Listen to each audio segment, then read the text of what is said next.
Like my new phone, 5G. Nice. Expensive? Yeah, but I've saved so much with Mint Mobile, it didn't sting nearly as much. Tired of getting ripped off by big wireless providers? There's finally a better option. Mint Mobile is the affordable premium wireless service that you buy online. To get your new phone plan for just $15 a month, go to mintmobile.com/AL. Astonishing Legends would like to thank Purple, The Great Courses Plus, Simply Safe, Mint Mobile, Squarespace, our contributors at patreon.com, and you, our listeners, for making tonight's show possible. In 1891, an explorer named Joseph Bradshaw found some cave paintings in Australia's far northwestern Kimberley region near the Prince Regent River. The Bradshaw rock paintings, or Bradshaw figures, are stunning artwork to behold, and there are thousands of what are now known as Bradshaw galleries. Still, there is one particular painting that author Terry Wilson points to in his fascinating book, The Secret History of Crop Circles, featuring what is known as Guion figures. This particular image shows the figures superimposed over a kangaroo and snake. Wilson noted that the kangaroo and snake seem to be fleeing, and the figure leftmost in the image might be wearing a helmet of some kind. To the left of that figure is a strange crescent shape with rays coming out of it that looks like it's hovering above the ground. This crescent shape has been reproduced and discussed so many times that you may recognize it on sight. This entire Guion image is leaned on quite heavily by the proponents of the ancient aliens hypothesis, which is not something we've addressed at Astonishing Legends, and we're not going there tonight either. It was not the purported space-helmeted figure that caught Wilson's eye so much as the floating object and then more pointedly what is beneath it, and that is a strange pattern of concentric circles seemingly on the ground, with some smaller circles connected to them. These bear a striking resemblance to what we refer to today as a crop circle, a term coined by electrical engineer, author, and researcher Colin Andrews in the late 1980s. The Bradshaw rock paintings are anywhere from 17 to 26,000, or some researchers say even 50,000 years old. Could they be the first representation of a crop circle? Wilson himself says that it may be a stretch to deduce that. Still, it is an intriguing idea, and his newly updated book, The Secret History of Crop Circles, includes over 312 instances of circles that he's personally researched. Every single one of them was before 1980. The 1500s, the 1800s, the early 1900s all contain events that potentially match the crop circle profile, which begs the question, have hoaxers been creating these for hundreds of years? And if not, who or what is making them?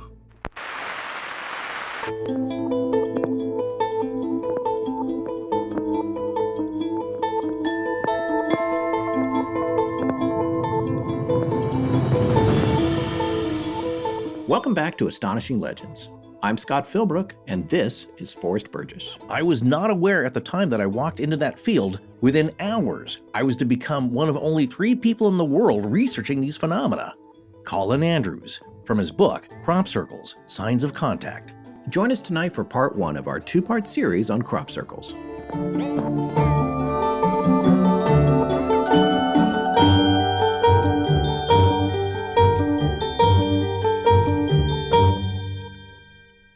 And we're back. Don't skip this. Wait, what are you talking about? Well, this is one of those topics that I'm excited to cover, but I'm also concerned people aren't even going to press play because they're like, those 2 old English dudes already said they did this years ago. Mystery solved, man. Yeah, well, then there's really no point in telling them not to skip these 2 episodes because they've already not pressed play, right? Oh, yeah, point taken. Yeah, well, this is another one of those legends that looks relatively simple on the surface, but the undercurrent is astronomical, both from a human perspective and a paranormal one. These episodes are going to bring a lot to light that most people who've been interested in crop circles have never heard about. That's my wager. Yeah, I gotta say, my perspective shifted a little and even got larger in an overall sense of the phenomenon and the interaction with humanity. I hate to sound so grandiose, but that's what we're talking about here, folks. I'm completely aligned with you. Well, in other very quick news, we did want to thank Rainn Wilson for coming on our last episode as his alter ego, Terry Carnation. What? Yeah, it was a fun April Fool's show, and we had a blast doing it. We want to be clear that his podcast, Dark Air, is a real show. It actually launched on April Fool's Day, so definitely go check it out. It's hilarious, and you can find it wherever you get your podcasts. Yeah, we'd also like to thank our good friend Richard Haddam for coming over to Blanket Fortiana to play as well. And since he lost our Pick the Fake Paranormal Story game, we really need to come up with a better name than that, Yeah, we do. Maybe that can be a listener contest or something. Okay, so I'll stink at that. Yeah. Anyway, he's graciously agreed to donate $250 to a charity of our choice. And tonight, we're announcing that we're picking the Animal Rescue League of Berks County. Yes, the Animal Rescue League of Berks County in Pennsylvania is a charitable 501c3 organization caring for nearly 5,000 animals each year to help them find second chances in a new home or to help reunite them with their grateful owners. For more than 65 years, they've worked tirelessly to care for the sick, treat the injured, comfort the unwanted, and protect the abused. Whether helping people in need keep their pets through surrender prevention programs, offering low-cost veterinary services and clinics, as well as outreach and education events throughout the country, their work goes far beyond the walls of the shelter. Yeah, and they have a perfect score at charitynavigator.com, which is the website we trust to pick a charity that is transparent and responsible in using their donations to maximize benefits for the animals or people they assist. So thanks so much, Rich, for doing that. Yeah, I still can't believe we asked him to be a guest on the show. He graciously gave us a few hours of his time, and at the end of it, he lost a game that cost him $250. Hey, you pays you money that you didn't intend to, and you takes your chances. So you should know that, right? Well, it's for a good cause. Come on. That's true. That's true it is. All right, let's get into tonight's show. Well, now hold on a minute, because before we begin, there's a few things that I'd like to say. Hold on. We haven't even started. What do you mean, hold on a minute? Well, just your patience, please, sir. Lord. Okay. I haven't done this in a very long time. Okay. And it actually ties in with something that you said, an idea expressed, I think, in our alien autopsy series. Remember that? Okay. Yeah, of course. And what it is that I think for a lot of our listeners here, this is going to be one of those subjects that you thought you knew about. But by the end, we'll be left amazed and wondering what's really going on with crop circles. In a good way. Well, yeah, and it's kind of like what I said at the top of the housekeeping. I mean, I was joking around about it, but the reality is it bums me out a little bit when we do a topic like this and people think, oh, that's been dead and gone, mystery solved, whatever. What is this? It's X number of years old, and they don't even click play because they see it in the title. But this is the thing, folks, and this is the thing you need to stick with us. There is always so much more to the story. And there's those diehard people that are into stuff like this, and they're there. There's that, the group of researchers who've been working on it for decades, and then there's the fans around that, and that's definitely a community. But the larger groups of people out there in the world who are really into the paranormal, who think they know a whole lot about it, they tend to be dismissive of these topics that they think have been worked over. And the thing is, you don't really know all of the undercurrent here. There's really a whole lot more to it. This is one of those big name topics and hot button issues perhaps in the paranormal field and the genre. And like many people, maybe even most, you might have preconceived notions that all these crop circles are just the efforts of clever and sometimes talented pranksters that for their personal reasons have been pulling off elaborate hoaxes, destroying valuable property, and breaking local laws for decades and generations, just to stir the imagination of the gullible and receive some notorious credit. And certainly that has been the case in a few of these instances of the more simple circles, I believe. And maybe that's where my mind has been changed, maybe even some of the more complicated ones. We're going to take a look at that. Okay, wait a minute. Just right out of the gate, I think you're coming out with a little bit of bias against the hoaxers. I want to say that I have respect for some of the things they've accomplished. Some really amazing work, I think, has been done by them. And it's so nebulous that it's hard to say what they have and haven't done, but they've definitely done something. Yeah. But you're just immediately like, they're destroying valuable property. I'm like, well, I mean, it's a couple $100 worth of damage to the crops. The bigger problem is the people coming to look at it, in my opinion. Okay. Hold up there yourself, sir, because these are all factors. And this is what I'm getting at. You may not realize that you can't just leave it at the doorstep of hoaxers and say, well, there you go. A few people admitted to them. No, I agree with closed. That. I agree Mystery with solved. That. Yeah. And so what I learned, there is much more going on here. And the people that are the hoaxers are involved in an intricate way that they may not even be aware of. That was a revelation to me. I think a lot of people will say, well, there you go. They hoaxed it. They admitted it. Case closed, mystery solved. It's all them, all the time, everything that's been done. And certainly that is the hardcore skeptical debunker side of it. And that, there you go, people just said they did it, so we can leave it there. But what have we learned, Scott? Every time you say that, that doesn't close the case. No, that's mystery solved. And it's never mystery solved. It never is. And it goes back to the phrase that we first came across in the Kelly Hopkinsville series, the need for cognitive closure. And everybody wants to have that cognitive closure, and especially folks who are afraid of what it means if they can't wrap it up in a little bow. Right. And say, okay, I'm done. I don't have to think about this anymore because this is ridiculous, and that's certainly the case. Sometimes you look at the confirmation bias of people that are involved and you think, well, they've thrown X, Y, and Z out the window. We can't believe anything they say. Right. But there's a lot more to this than meets the eye. And that's what will come out as we continue to investigate it. What you're talking about is something that's a pet peeve of mine, as well as Marcello Truzzi, who I keep mentioning because I love that guy and his point of view, because he is one of the founding co-chairman of the Committee for Scientific Investigation of Claims of the Paranormal, SciCoP. We talk about that quite a bit. And a founder of the Society for Scientific Exploration. And he had this idea that there is such a thing called pseudo-skepticism. And I call it lazy skepticism, where you don't investigate it because it should be obvious that this is pseudo-something. It's baloney. Oh, you're throwing down the gauntlet with the skeptics right out of the gate here. Not so much, because here's the thing, is that if you're going to be skeptical... calling. Well, hold on a second, because that's Marcello Truzzi's idea. What I'm saying is I just agree with it. Oh, okay, gotcha. You could be upset with that concept. Right. Well, what I'm saying is that's the logical point of view, is that if you're going to take something apart, actually do it then. Don't just dismiss it out of hand because it sounds crazy. Yeah, put your back into it. Well, that is part of the scientific rigor that it requires, not just saying that, well, obviously it sounds nuts, so we don't really need to look at this, do we? It's like, yeah, you should, because you should also have reasons why you believe that this isn't real, rather than being lazy about it. That is pseudo-skepticism. When it comes back to this case, rational common sense logic will show that setting crop circles aside as nothing more than mischievous pranks doesn't come close to explaining the execution, let alone the purpose of the more massive and brilliantly intricate geometric patterns found in the more complex circles. But there might be a difference. There are nuances. It's not just cut or dried. It's not just black or white here. And you might even come to believe that crop circles are more than just decoration by some mysterious force. They might be, as many who research them believe, a communication, messages from an advanced intelligence. Some of them, not all of them. Some of them, I think, involve computers and people sneaking into fields. I do. Okay, we're going to talk about that, because I'm not here personally to prove they exist. I think a lot of people will start off thinking that, because as I said to our good friend, Dr. Chris Cogswell of the Mad Scientist podcast, and do check it out, it's pretty good, when he initially poo-pooed the idea of crop circles at our River research thread by saying, quote, "Yo, crop circles are hella fake, LOL." End quote. I do love Dr. Cox. Well, he's a scientist. He cuts right to the point, and a good friend. But I want to make it clear, this topic for us, like most all of our show topics, is not about proving one of my existing hypotheses or ideas about a subject. It's about answering one of my main questions about all the things we cover. What is going on here?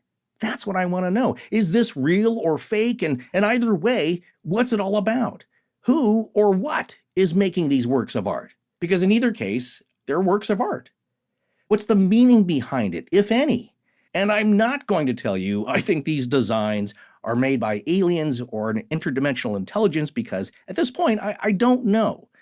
But there are some paths to thought and thinking about this that may lead to some greater conclusions, more philosophical, meaningful conclusions. That's what I'm talking about here. But I'd sure like to find out either way. I want more understanding about this, since I think at least these things are significant and are meant to be paid attention to. Because what can't be denied by anyone is that someone or something is making these massive and super intricate patterns and grain stalks. They do indeed exist. There is evidence that remains. Unlike a UFO sighting where there's some trace elements, where there's a ring in Delphus, there's some accounts that people have that you may or may not believe. These things are left behind to be examined. So they exist, and there are strange properties about them. Also, unlike an NFT, these crop circle is there, at least for a few weeks. You can go look at it in the real world, and by the way, cut to crop circle NFTs. I just want to say we originated that idea here at Astonishing Legends. Astonishing Legends podcast, astonishinglegendsproductions.com, copyright trademark. Okay. Are you saying that that crop circles could be digitally blockchain to have some value to Absolutely. a certain I owner? already did it. I did it 10 minutes ago. Why not? And I hit the trademark button. Remember, I have that on my desk right here. Yeah. I'm glad you're that proactive about it, because here's the thing. We all have to agree that this means something, well, at least with NFTs. It's an agreed upon concept that these things have meaning. And once that's gone, they're worthless in a sense, unless you have some art that you like. That's the reason to invest in one, perhaps. But we would be wise to consider the humans involved in the study or denial of this phenomenon. But like with all paranormal events or claims, like the Patterson-Gimlin film, we should look more closely at the evidence and not just the personalities around it. If this is done by some advanced human technology and executed by a team of people of some authority, whether it's academic or military, scientific, governmental, or just genius and mischievous basement tinkerers or inventors, what's the sociological or psychological value to this? Why does this happen? Why does it work? Why do people do this? We're back to looking at hoaxes. What do they hope to gain with all this effort? If this is the work of some non-human intelligence, then what is their message to humanity? Well, I mean, it could be some super high-end technical narcissism and megalomania. It could be that. And by the way, if you've got the skill to do this for this long, I'm into that. But for me, as we went through this, it's a complex and layered phenomena that has evolved over the years. There is a lot more to this going on than just pranks. Yes. And whether it is pranks or what the purpose is, I want to know then how they are done. I want to know what's behind it, who's doing this, how is it accomplished? Because if it is just humans doing this, again, why, but also how? Because some of these are pretty spectacular. Yeah, they absolutely just in the execution itself, I'm very impressed by what can be done overnight or in a matter of hours or minutes even. Couldn't agree more. That's why we're taking a look at this. And I think this gets very John Keel, I gotta say. It has also all these elements that ring back. The chasing of the phenomenon and the further it steps away from you, but also interacts with you. The trickster element is there. All these things, this is a perfect example of a wide-ranging and overarching paranormal phenomenon. So definitely worthy of our consideration, and I think the listener is going to be very well entertained and surprised when we get done with this. There's a couple of things that I really love about the history that we have with the show, how far we've gone. One of them, I want to go back to what you were saying a few minutes ago, because it was a point of view that probably wouldn't have occurred to me naturally, and it's one that you brought to my understanding. And it goes back to the PGF or the Patterson-Gimlin film. When you said during that series, which was one of our most in-depth series ever, and for those of you that don't know what that is, that's the most famous Bigfoot film of all time. We did a multi-part series on it, talked to Bob Gimlin, who was there, all of that stuff. It was a lot of fun. But when you said, everybody's like, oh, well, I heard that was a hoax. It's a costume. It's X, Y, and Z. And they wanted to all write it off. And you said to me during the course of that series and to our listeners, look at the film. The film is the evidence. What's on the film? Let's talk about the film. And that's the thing with the crop circles. Let's look at the crop circles. Stop with, oh, I saw a guy jump the fence and go in there with a backpack or whatever. Go from the result and work backwards. And that is one of the best things I've learned from you, my friend, since we started this. Thank you. Well, that, of course... I like that approach. Yeah. No, a lot of people who study the Patterson-Gimlin film and Bigfoot in general and all paranormal topics, that is one conclusion they say that often gets overlooked, because I think as human nature will dictate and compel us to do, we look at the people bringing the ideas forward and we focus on them. And sometimes, on the worst end of it, it becomes an ad hominem attack. It's like, well, that guy's a nutcase. Yeah. That guy's a goofball. And there's a lot of eccentric happenings and events, paranormal events, draw eccentric people. That is part of the nature of the study.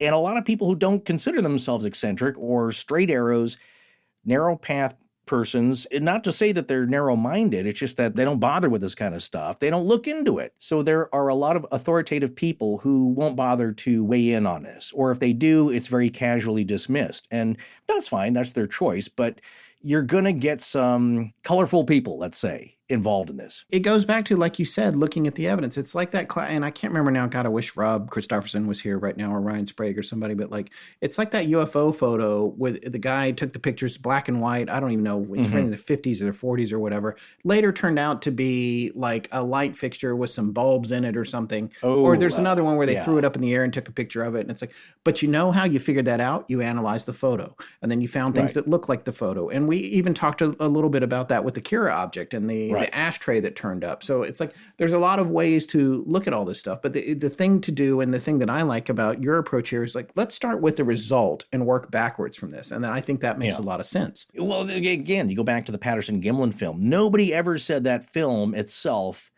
was the hoax. They believed the hoax was what was shown in the film. Right. So nobody said the film itself was a composited optical matte effect where something was put into the film in that set of 16 millimeter footage. No one ever said that itself was fake. They think that it's a person in a suit. Well, let's look at that. Don't look at the personality of Roger Patterson or Bob Gimlin, because it doesn't matter what their personalities were or what they were attempting to do or not. You have to look at what's on the film. So in this case, we're going to look at the crop circles themselves. And I want to ask you before we begin, when I brought this topic up years ago, this is when we were starting to talk about doing a podcast, you said something to me that it took me a long time to figure out. The more complex ones you believed were more likely to be the fake ones, the human engineered ones. I couldn't understand because I thought, like, well, if a human's going to do it, they're going to make a simple one, not these really complex ones, because I couldn't understand how that could be accomplished in the parameters in which they are found or the details. And it took me a while, but I figured out what you were talking about, in that if this were a natural phenomenon, and as you brought up, maybe like the bubble circles at Lake Baikal, if it's a natural phenomenon, then that would say that the more complex designs were more likely to be fake, because that goes outside the realm of them being organic. Certainly nature produces these types of patterns. We see that all the time. As one of the figures, Nancy Talbot, will later say, and we'll cover what her thoughts are, look at the head of a sunflower and the way that that's patterned. Look at seed pods. Look at the nautilus. All these things we're going to talk about, which are natural organic shapes. If you go beyond that, then it's less likely that these are natural and more man-made. So I understand it. Is that what you're talking about? I guess my point was, and this is, I think, a fundamental difference between how you and I approach these things. I feel like when it comes to humanity, when you look at crop circles, and we know for a fact, even the most well-educated, most well-informed researchers who've been studying crop circles forever will tell you that there is a huge preponderance of hoaxes going on here. And that's something that we don't usually have. With Bigfoot, I think, a lot of people are like, there's Bigfoot hoaxers out there. And we know there's the guy, one of my favorites of all time, was the dude who made the giant penguin feet and walked on the beach with them somewhere. I can't remember where that was. Just brilliant. And everybody's like, oh my God, there was a 10-foot penguin out here. Right. Genius. But so there's like these cases where people are like, oh, we know this was a hoax, that was a hoax, X, Y, and Z. But in this case, yes, I think when you look at these and you look at the history of this and you look at the circles that started out and going back to ancient times, and they were simple circles, and maybe even circles that got a little more complicated where they made a pattern of some kind, and we'll talk about the different patterns that they do. I felt that those might be either naturally occurring or possibly supernatural. But when they get really, really super complex, especially mathematically complex, where you might, as a human, to hoax it, need a computer, or it's a Mandelbrot set of fractals or that kind of thing. Ooh, right. Yeah, when you get into all of that, to me, that's the tell. If you're playing poker with that person that's doing the Mandelbrot set, that's like, that's their tell.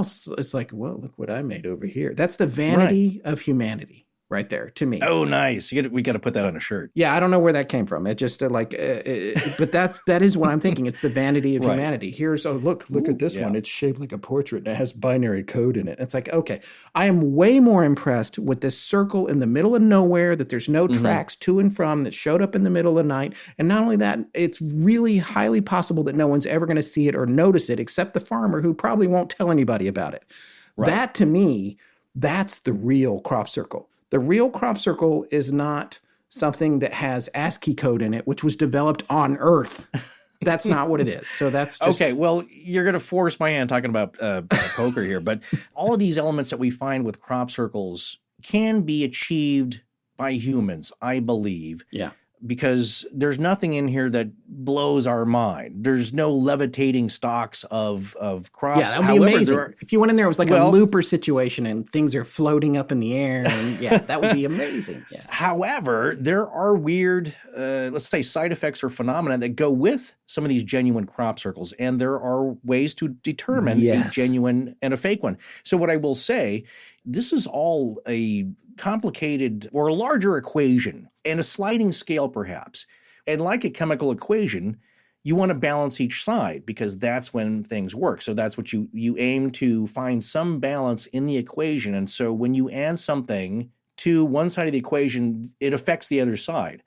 In this case, say the complexity of the crop circle is one factor, but the other part of the equation is there was evidence that this does not exist in the field yesterday, and suddenly now this thing is about 20 square acres. How did that happen overnight? How many people would that take? That's another part of the equation. I agree. And here's the other thing I will say as a mark in your column there. Right. And something I firmly believe about conspiracies, the more people that are involved, the less likely it is to be kept a secret.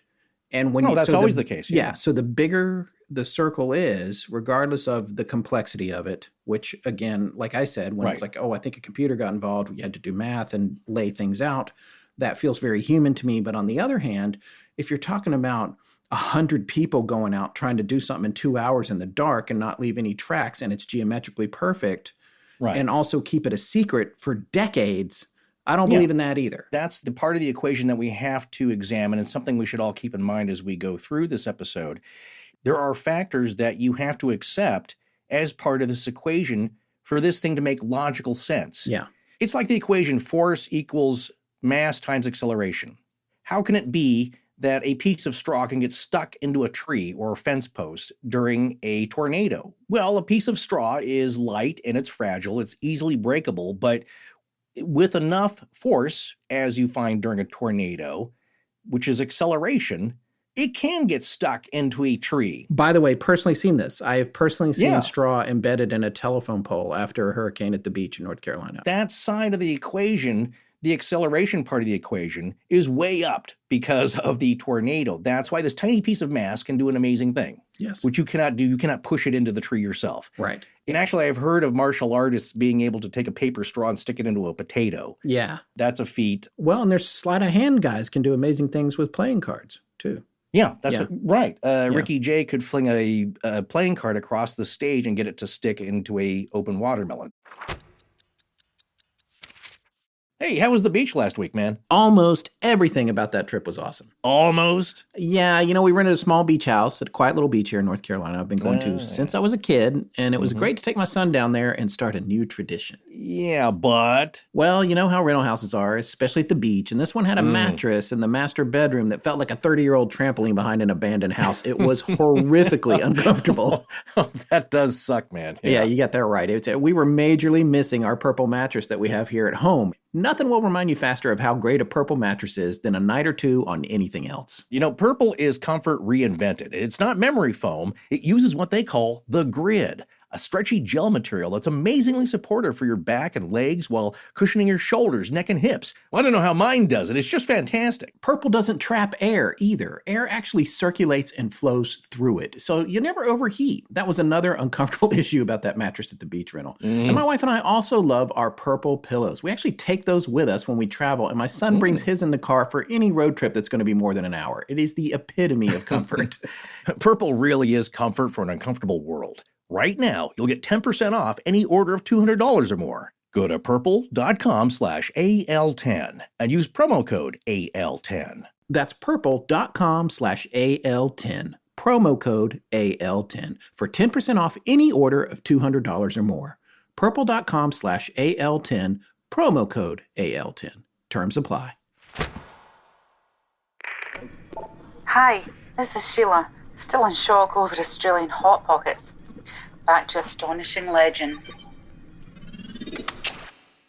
But getting back to natural phenomena, look, I would go along with this if these were natural organic results of a rare biological action like fairy rings. You've heard of those? Oh, absolutely. We've talked about them on the show. Exactly. So if they were that simple, then that makes sense to me. So what is a fairy ring?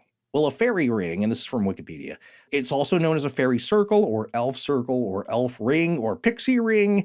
It's a naturally occurring ring or arc of mushrooms that are mainly found in forested areas, but also appear in grasslands or rangelands. And you can see this sometimes in people's yards where there's a dark circle. And those are possibly where mushrooms are going to grow, or the mycelium of a fungus is growing in the ground and it absorbs nutrients by secretion of enzymes from the tips of the hyphae, threads making up the mycelium. And that's just me reading the genesis of the fairy ring from Wikipedia. Yes. So, but anyway, you've seen them. That's a natural occurrence. But the crop circle phenomenon is a whole lot more than that. So it's not just stalks of grain and plants falling in a certain direction because of fungus. So a lot of people will point to that, but it really has nothing to do with that, other than that's a natural formation of a circle by completely organic means. So let's go over a few of our main sources for tonight's information here. One of them is the seminal book by Colin Andrews with Stephen J. Spinisi called Crop Circles, Signs of Contact. Just can I interrupt you for a second? Yeah, sure. I'm not sure what seminal means exactly, but that's not the first book on crop circles, which is also Colin Andrews was involved in. That's the one I read. I'm not convinced we read the same book here. I thought we had purchased the same book. I don't think we have. For tonight. All right, so I read the very first book about crop circles, a term coined by one of the authors, Colin Andrews. He's the man that created that expression. The book is called Circular Evidence, a detailed investigation of the flattened, swirled crops phenomenon. It doesn't even have crop circles in the title there, although on the cover now of the one that I have, this came out in 1989, which is a long time ago for you kids. But it does say at the bottom, the compelling firsthand account by England's leading investigators of the crop circle enigma. That's the only place crop circle appears on the cover here. Right. It's tiny and it's in italics at the bottom. But anyway, this is the seminal book, which I'm holding up. Those of you can't see. Sir, you're absolutely right about that. And here I thought we were on the same page, and literally we were not. Yeah, but I will say this was also a seminal book in that, for me it was, because that's the first Which one did you read? Crop Circles, Signs of Contact, again, by Colin Andrews with Stephen J. Spinisi, or Spignisi. And this came out, copyright 2003. So it's a little bit more the one updated. I read is 89, so that's good. So yours is more current than mine. And the other book that I bought with this other one a few years ago, in anticipation of covering this topic one day, is also by Colin Andrews with Cynthia Andrews, called On the Edge of Reality. I have that on Kindle. Yes. Yeah. And I've read some chapters of it, but not all of it. I also have, this will be more of a part 2 thing, but I also have Crop Circles, The Greatest Mystery of Modern Times by Lucy Pringle. So yes, you're absolutely right. You could say the seminal book of the phenomenon is Circular Evidence by Colin Andrews, in that perhaps he's the first one to put out a book on this phenomenon, and it's considered one of the Bibles of crop circles. Yes, along with his co-writer, Pat Delgado, on that one. Right. So here's just a little bit about Colin Andrews from his bio. Colin Andrews, a former electrical engineer with the British government, is universally considered the world's leading authority on crop circles, beginning his study of crop circles in 1983 with his first book, Circular Evidence, and it became a worldwide bestseller. He was a scientific consultant for the movie Signs, the blockbuster movie about crop circles starring Mel Gibson. Colin travels all over the world investigating crop formations and lectures regularly on the subject. And then it goes on to say that his website, cropcircleinfo.com, is an exhaustive resource, but that one there is, that's listed in the book. It seems to have been taken over by an Italian pro-online gambling site. Oh, yeah, I never visited that one. I actually have been looking at colinandrews.net, which is... Yes, that's the one you should go to. Yeah, still up and running, yes. Okay. And one of the important things to remember about this first book, Circular Evidence, was that it was co-written with Pat Delgado, and Forrest already covered Colin's background. Pat was, at the time, in 1989, already a retired electromechanical design engineer who specifically worked designing electrochemical analytical instrumentation. So I just want to remind people, these aren't just your average Joes exploring crop circles. These are well-educated, intelligent engineer types that are doing this. Yes. In addition to that, one of the other prominent members who's not cited as an author in the book, but a prominent member of their little circle of research is Busty Taylor, who was a pilot, photographer, and also a crop circle enthusiast. And you'll hear his name come up a lot as we talk about these. I wanted to point out a few things about Pat Delgado, Colin's partner with the first book. He passed away on May 23rd in 2009 after a bout with cancer. Colin points out in a very nicely written memorial page to Pat that Pat had served with the British Armed Forces in World War II and was one of the soldiers who made it out in the evacuation of Dunkirk. So that's pretty cool. Additionally, Pat worked with NASA on a Mariner tracking station at Woomera, Australia, as well as other spacecraft to the Moon and Venus. It's pretty fascinating. This station, we always talk about the movie Contact because there's some lessons there about how when a ship on a deep space mission is super far away, you need to be on the other side of the planet to communicate with it. So the U.S. is coordinating with Australia for those stations. And this one is part of the Deep Space Network. This is from a website that NASA has. The Deep Space Network supports NASA and non-NASA missions that explore the furthest points of our solar system. The DSN has 3 ground stations located approximately 120 degrees apart on Earth. This is to ensure that any satellite in deep space is able to communicate with at least one station at all times. The ground stations also communicate with satellites in order to initiate course corrections, provide software updates, and alter the way scientific observations are made. Regarding Woomera, as part of the plan to develop 3 deep space stations equidistant around the world, the U.S. collaborated with Australia to construct the 26-meter, 85-foot antenna in Woomera. Woomera was chosen as the best location for Deep Space Station 41 because it was about 120 degrees west of Goldstone, California, where another deep space station was located. So anyway, this is really impressive stuff that Pat Delgado was involved in these long-range communications. And I would be remiss if I didn't point out that Pat and Colin were lifelong close friends. Well, that is an essential element to this story and the study of crop circles known as cereology, because these are cereal plants usually, but all kinds of plants can be formed into crop circles, even common grass.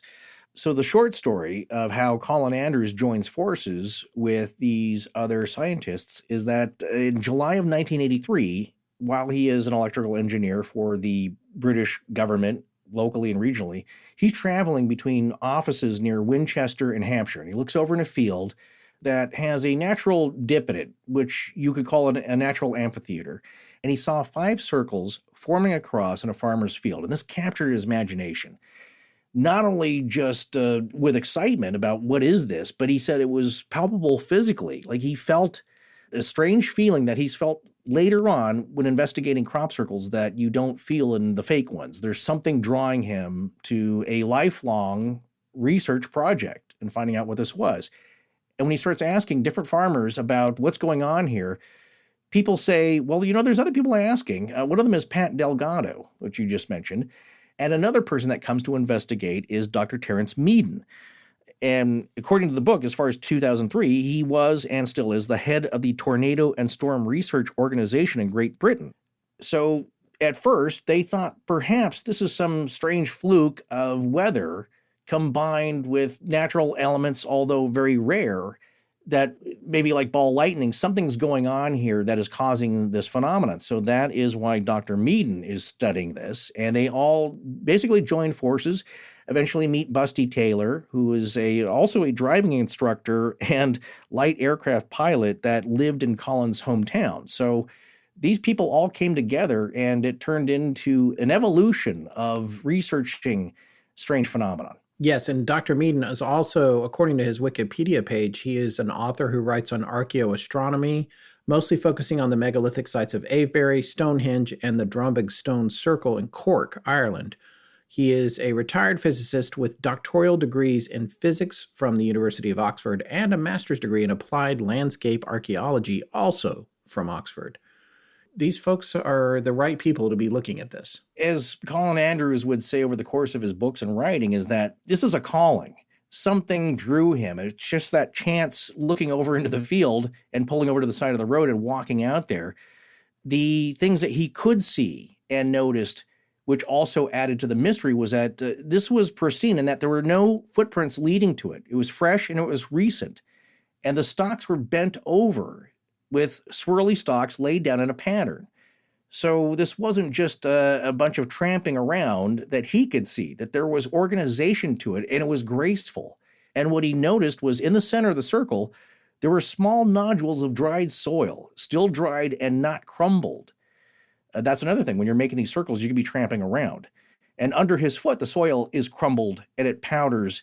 And it's not that way in the center. It's a different result depending on where I step in the other parts of the circle, but in the center, it's not that way. So what's going on here? It's still small balls of soil. And the farmer he talked to in that field that day, he's told him he's had them for years. And then later, Colin finds out that it's widespread. And that information comes from another great source we're going to examine tonight and pull a lot of stuff from, and that is a documentary which I purchased way back when it was released. And there was a showing and theaters around for it, but I bought the DVD off the website. That should tell you how long ago that was. That would be 2003 around then.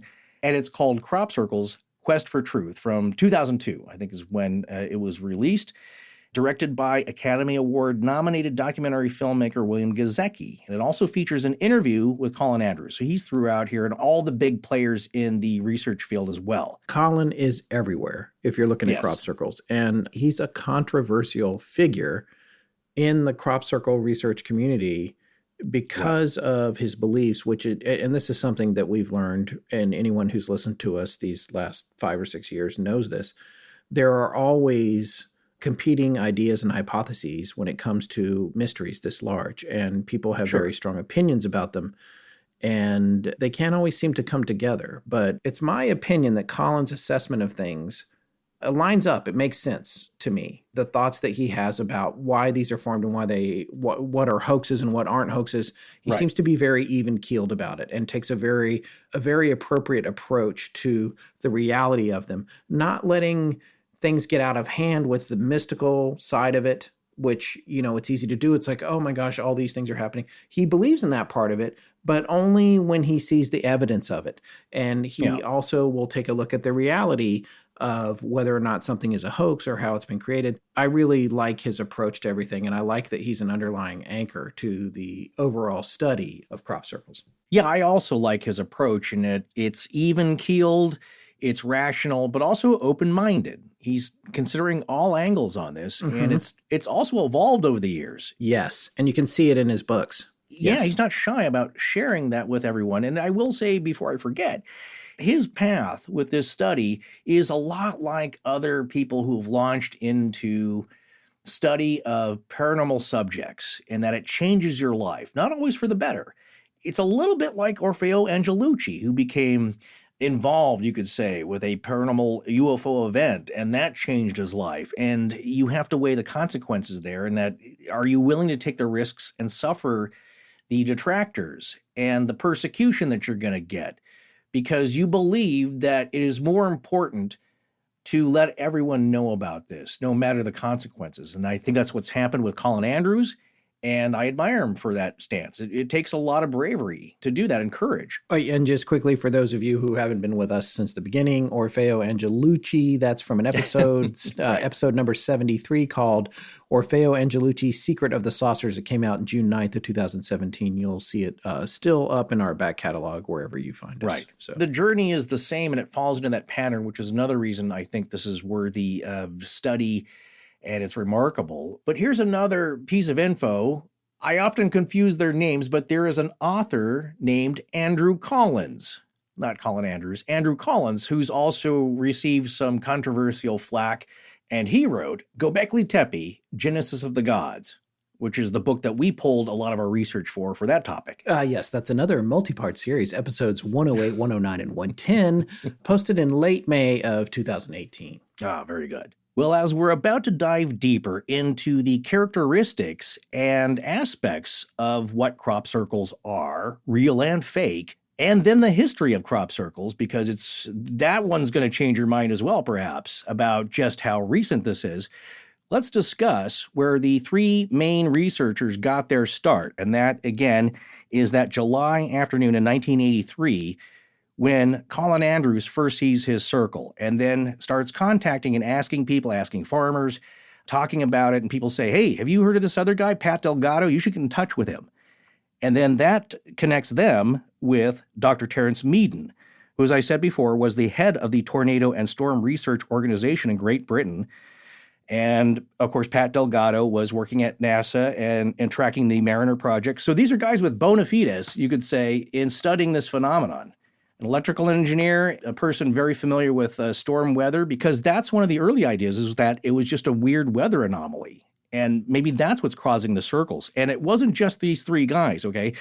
So from Colin Andrews' point of view, the modern research starts when he starts asking farmers, because that puts him in touch with other researchers here, the other two I just mentioned. And as he says in the book, Crop Circles, Signs of Contact, quote, almost every farmer whose door I knocked on in that area of southern England told me that their forefathers had these things on their land, and that they all heard them spoken of when they were children. This was concrete evidence that crop circles had been around for at least 30 years. So at that point in the mid-'80s, he's getting reports from farmers that their fathers, their forefathers, have told them that, yeah, we had those too, because they heard about them when they were kids. So now to show you how this was taken by government authorities, Colin Andrews goes on to say, I was then formally approached by a military person who asked me to supply technical and scientific reports, the first reports about crop circles, to the Secretary of State for the Margaret Thatcher government. The reports were for a senior man in the cabinet, one of the top 5 people in Great Britain. The outcome of my 3 reports was that in the mid-1980s, an announcement was made in the British House of Commons that they accepted that there was a real phenomenon. Their official position was that crop circles were an unusual phenomenon, but not any type of paranormal mystery. And this leads to the initial scientific theory about crop circles. So what we're saying is that the government took it seriously. They believed it was a real phenomena, not a hoax, but that there was a scientific explanation. Really? As the years go on with Andrews' research and others, here's another interesting statement that actually precedes this part in the book. And he says, this is after, of course, years of experience with this, I have also seen how intelligence agencies on either side of the water, meaning Britain and U.S., have infiltrated the research organizations, and I have seen firsthand how they will pull you aboard, offer you money to write books on the subject, and all of it is simply to write you off and remove you from the scene.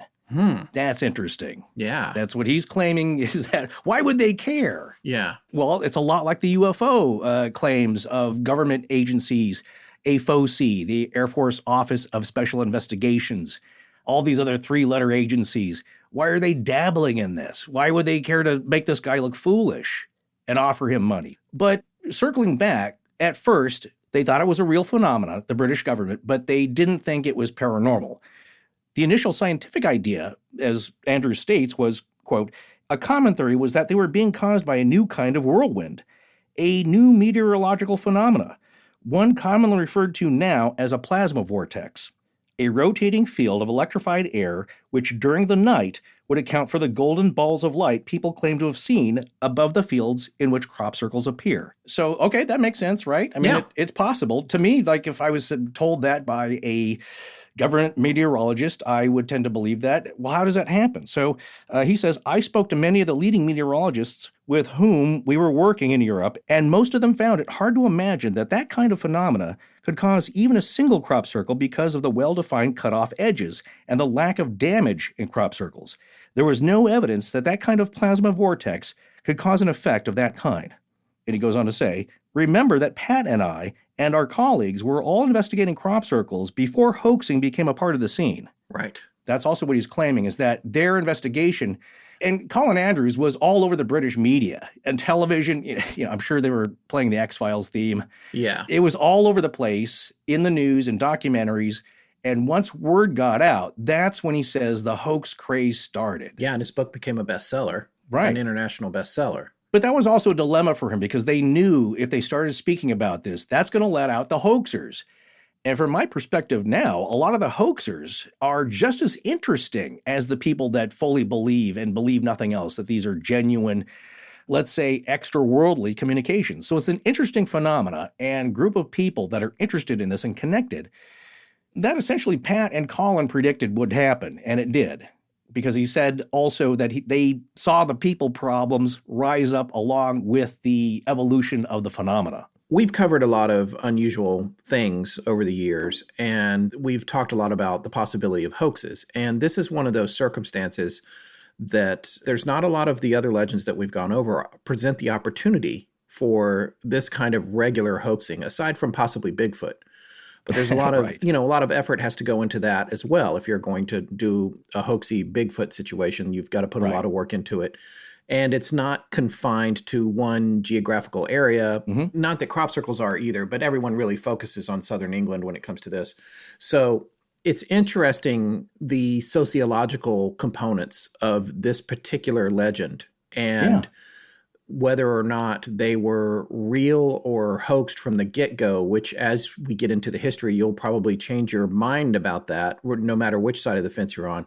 And the other idea is that, I think it's obvious, and all the researchers will say, no, they're hoaxing now, and the hoaxers are admitting it. They have websites up, we're hoaxers, and they're not necessarily saying they're still not saying which ones they did, unless it's some kind of sanctioned thing for the media. They're keeping that close to their vest. But I just think it's fascinating because there also is, and we've touched on this before, whether it was with Amelia Earhart or other legends that have a lot at stake, there's also these warring factions, for lack of a better descriptor. And people get really tribal about where they come down on. And that can take place within the circle of the researchers. It can take place within the circle, pun intended, the circle of the hoaxers, but then also on the opposite sides of the fence from the researchers and the hoaxers. Everybody has their decisions and opinions and feelings about it, whether they're fake or real, and if they're real, how they're made, and if they're fake, how they're made, and should you know how they're made, even if you're hoaxing them. And this one is one of the most socially complex legends I feel like we've ever encountered. Oh, absolutely. I totally agree on that. And what's interesting is, well, you and I are both students of human behavior. I love learning about the weird aspects of human behavior because we're all stuck on this rock together. We should probably know a little bit about each other and keep learning. But what's interesting here, when you talk about both sides of the fence, hoaxers and believers, I don't want to say true believers. I mean, there's certainly people who, they won't think that any crop circle is faked. But I think what either side did not realize, which I've come to learn over the course of our reading into this, is that they're a bit more, maybe a lot more intertwined, like the stalks of grain, than they imagined with each other. Meaning hoaxers are more connected and intertwined with believers and vice versa than they first imagined, I would say so. And we know that because of the statements from hoaxers themselves.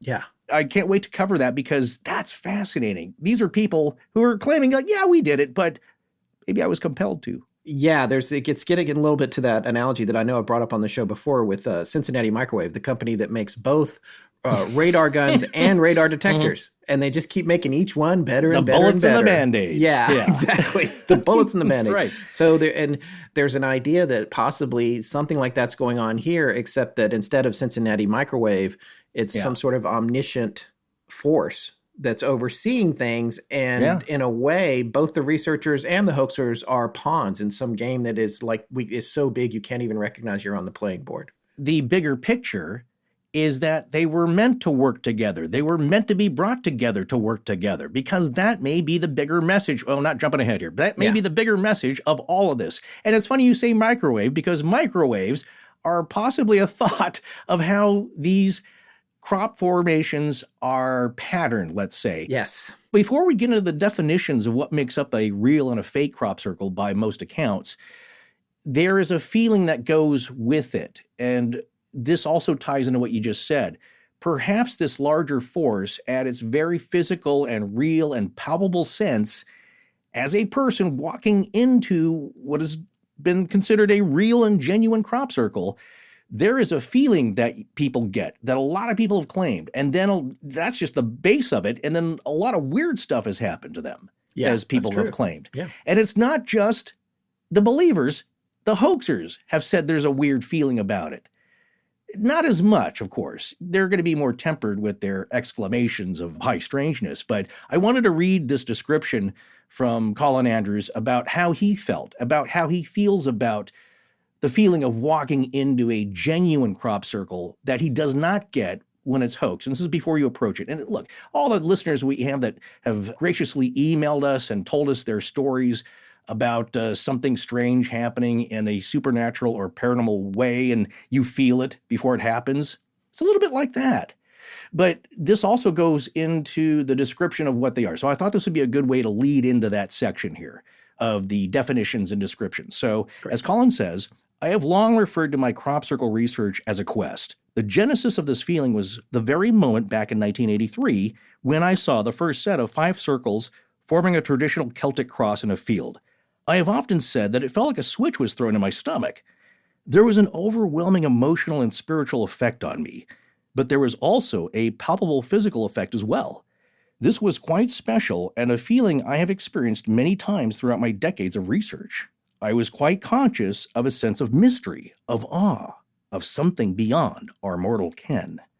I can recall being overwhelmed upon first seeing the formation, and I also remember how this feeling grew inside me as I walked closer to the circles. The awe and wonder embraced me like a white light, permeating every cell of my body. This powerful sense of mystery triggered a resolve in me to learn as much as I could about this phenomenon. It did, indeed, become a quest. It became a quest for understanding and for truth. So in addition to that description there of that feeling that a lot of people get, which is just the start of these strange feelings of walking into what they call a genuine crop circle, there's a section in Colin's description in that part of the chapter here, chapter 2, where he starts to describe the elements of what he considers a genuine crop circle. But at section 2.4 here, he continues with magic. And this is what I love, because that's maybe the best description for this. He says, my fascination with crop circles is, in essence, at its core, a deep-rooted bewilderment. I continually marvel at the lack of human presence, and I revel in the magical atmosphere that exists when I visit these formations. The feeling is palpable. There is something elusive and thrilling at the sight of authentic formations. I really cannot define it, nor can I measure it. But it is there, a tangible sense of, well, magic might be the right word. What is remarkable about this feeling for me is that outside of crop circles, I have only experienced this sense of awe in churches and cathedrals, special places where there is clearly an undercurrent of revelation. Sometimes, some of us seem to be capable of receiving transmissions from other places, other states of being, other dimensions. Many of us talk about intuition, hunches, that feeling that someone is watching us, or the knowledge that someone is talking about us. We seem to have a kind of sensory radar that sometimes allows us to pick up messages that speak to us without words. There is usually no rational explanation for these kinds of experiences, but I have personally felt this sense of awareness when visiting authentic crop formations, and it continues to fascinate me. I am constantly trying to learn more about it. So it's that magical feeling, that indescribable sense that you only get when you're physically there, like a lot of people have, that is akin to visiting a haunted house. And you get that feeling of fear, something in the pit of your stomach that is ineffable. You can't relay that to people unless they experience it for themselves. And as we've seen, once they do, they write us back. And like, I never believed in any of this, and then this happened to me. Yeah, exactly. And now I want to visit a crop circle with you and me. And I would love to. We get some gear, we get some video going. I want to feel that feeling. I think that would be a lot of fun, actually, if we could get over there during one of the seasons. I would be very much into that. And, you know, there's been a changing of the guard. It's been going on so long now that even the research, even the hoaxing, too, is passing hands. So it's evolving in lots of fascinating ways. And it's hard to know what the current state is, because to a certain extent, I would say that the world has a little bit lost interest in it. And it's not as big a headline these days. Yeah. But if it's still happening, especially the real ones are still happening, I don't know if we should be ignoring it. Even if it's just art by humans, and I believe some of them are, a lot of them, as we'll see, probably are, it's worth looking at. It's worth documenting and marveling at, because it's an amazing feat to create one of these things and have it come off well. But it's amazing what you can make out of found natural things that is just an augmentation of the natural beauty already around us. Indeed. I'm making a formal, astonishing demand here. Come on, man. I already allow you 2 bathroom breaks during each recording session. No. I have that privacy slide on my webcam for that. I'm talking about a Great Courses Plus series I'm demanding you and I watch, and really everyone in our audience should check out this lecture course no matter what they think about all of our topics. It's called Your Deceptive Mind, a Scientific Guide to Critical Thinking Skills. Oh, yeah. I actually just read through the lecture descriptions because it sounded super relevant, and I was right. It is. Mhm. I'm also impressed with Dr. Stephen Novella, an academic neurologist at Yale School of Medicine who teaches the course. Did you know that Professor Novella was appointed in 2009 as a fellow of the Committee for Skeptical Inquiry? Because we've mentioned them a bunch of times on our show. We have, yeah, and I did not know that. Look, the reason we all need to check out this series is because we're all so bombarded with information these days. From the news, our screens, the internet, podcasts. Ouch. We could really benefit from the skills and techniques we need in order to become better critical thinkers. And that's knowledge which will help you in your personal and professional life. As Professor Novella says, as humans, we have the capacity as well as reason. But we're plagued by a host of cognitive flaws and pitfalls. And this course starts with how to think about thinking itself, which is known as metacognition. Yeah, and these lectures cover so many concepts we've touched on in the show, like the neuroscience of belief, false memories, pattern recognition and seeing what's not there, our constructed realities and cognitive biases, mass delusions, science and the supernatural and pseudoscience, conspiracy thinking and urban legends. It's kind of a laundry list of a lot of our discussion points. And I can't wait to see what we've gotten wrong over the years. That's exactly why we should be diving into this series, and all of us could use the filters of critical thinking to navigate the glut of information and misinformation in today's world to make better decisions. Yeah, and this is what we mean when we say the Great Courses Plus delivers information you can trust right to your TV, phone, or tablet that will help you improve your daily life. Exactly. So what are you waiting for? Sign up for the Great Courses Plus today to start your 14-day free trial. And for a limited time, our listeners can save 20% off the annual membership. But this is only available through our special URL. So just go to thegreatcoursesplus.com/legends. Don't forget, thegreatcoursesplus.com/legends. Whenever I'm watching the news and someone has been caught on camera committing a crime, and one thing that really bugs me is when the quality of the video is really low and crummy. There's no excuse for that these days. Ben, I am right there with you. I hate that. All security footage should be high def because these jerks need to be caught. And it's an insult to injury when you have evidence, but it's not good enough to make a bust. You're right about that, Kojak, but that's something you'll never have to worry about with a SimpliSafe system. Because if you have just 30 free minutes, SimpliSafe can protect your place with enough high-quality sensors, alarms, and a high-def security camera that captures extra sharp footage. So if, heaven forbid, someone attempts something, you've got crystal clear evidence. Yeah, we've tested out that camera and the images are super sharp, and it was so easy to set up and control with a smartphone. Look, the best security systems are the ones that help prevent break-ins and damage before it gets too far, but it's no guarantee some idiot isn't going to try it or keep natural damage from happening in your place. So if there's any kind of an attempt, you've got usable evidence. The super loud siren and the 24/7 professional monitoring is going to put a stop to that. So SimpliSafe has your back there. But also, if you need help setting up a system, although you probably won't need it, just go to simplisafe.com/AL and choose the exact sensors you need to customize your home system. And if you need guidance or suggestions, one of their experts is ready to help. I also like the idea that I was the one who set up my camera, not some stranger I let into my home that I'm hoping hasn't left a backdoor access to anything in any way, you know what I mean? If you order today, in about a week, you and your loved ones could sleep peacefully knowing you're safe and protected from danger. Go to simplisafe.com/AL today to customize your system and get a free security camera. You also get a 60-day risk-free trial, so there's nothing to lose. That's simplisafe.com/AL. I'm Devin Fisher, and this is Astonishing Legends. Let's get back to the show. So, Scott, tell us all, what are crop circles? Well, and we're looking at a couple of books that Colin has authored or co-authored. This one is, again, Crop Circles, Signs of Contact, which was published in 2003. And there's a couple sections here I wanted to read because when we're talking about the definition of crop circles, since he coined the phrase, it seems correct to see what he thinks those definitions are. Even before we get to Wikipedia and what they have to say. Yeah, what they have to say. In his book, on page 37, from Crop Circles, Signs of Contact, we had the following two quick paragraphs that describe what a crop circle is. Crop circles are circular shapes usually found in cereal crops in which the vegetation is bent over at right angles and spiraled into an often complex pattern. Authentic crop circles show no damage to the plants, unlike hoaxed circles in which the stalks are broken and crushed. In authentic crop circles, the plants are gently bent over yet continue to grow. The plants in faked circles are often killed by the, quote, circle makers, end quote. And there's all kinds of stuff in there. There's people that will break into factions about just that simple paragraph and how much is broken, how much isn't broken in a hoax and a real one and all of that. Just keep in mind that there's a lot of disagreements here, but we find Colin's approach very measured.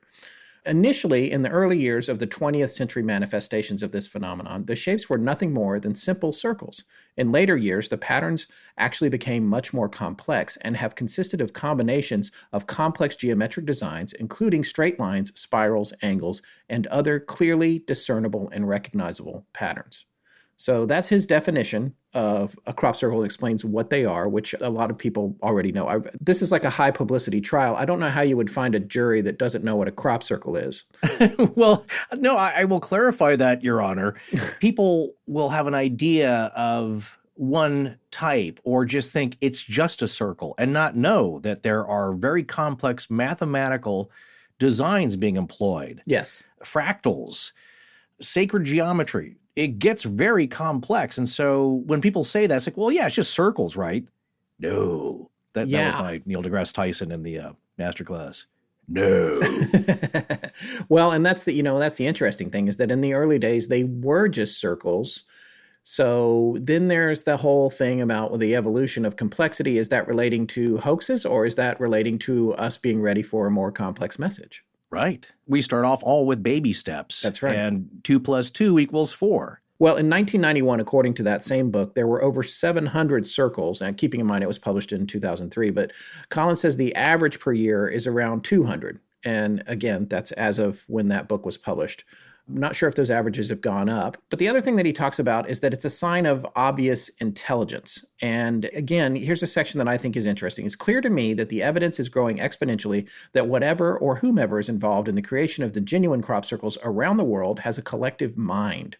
There seems to be a consciousness at the very source of the formations, and it is obvious that there is thought involved.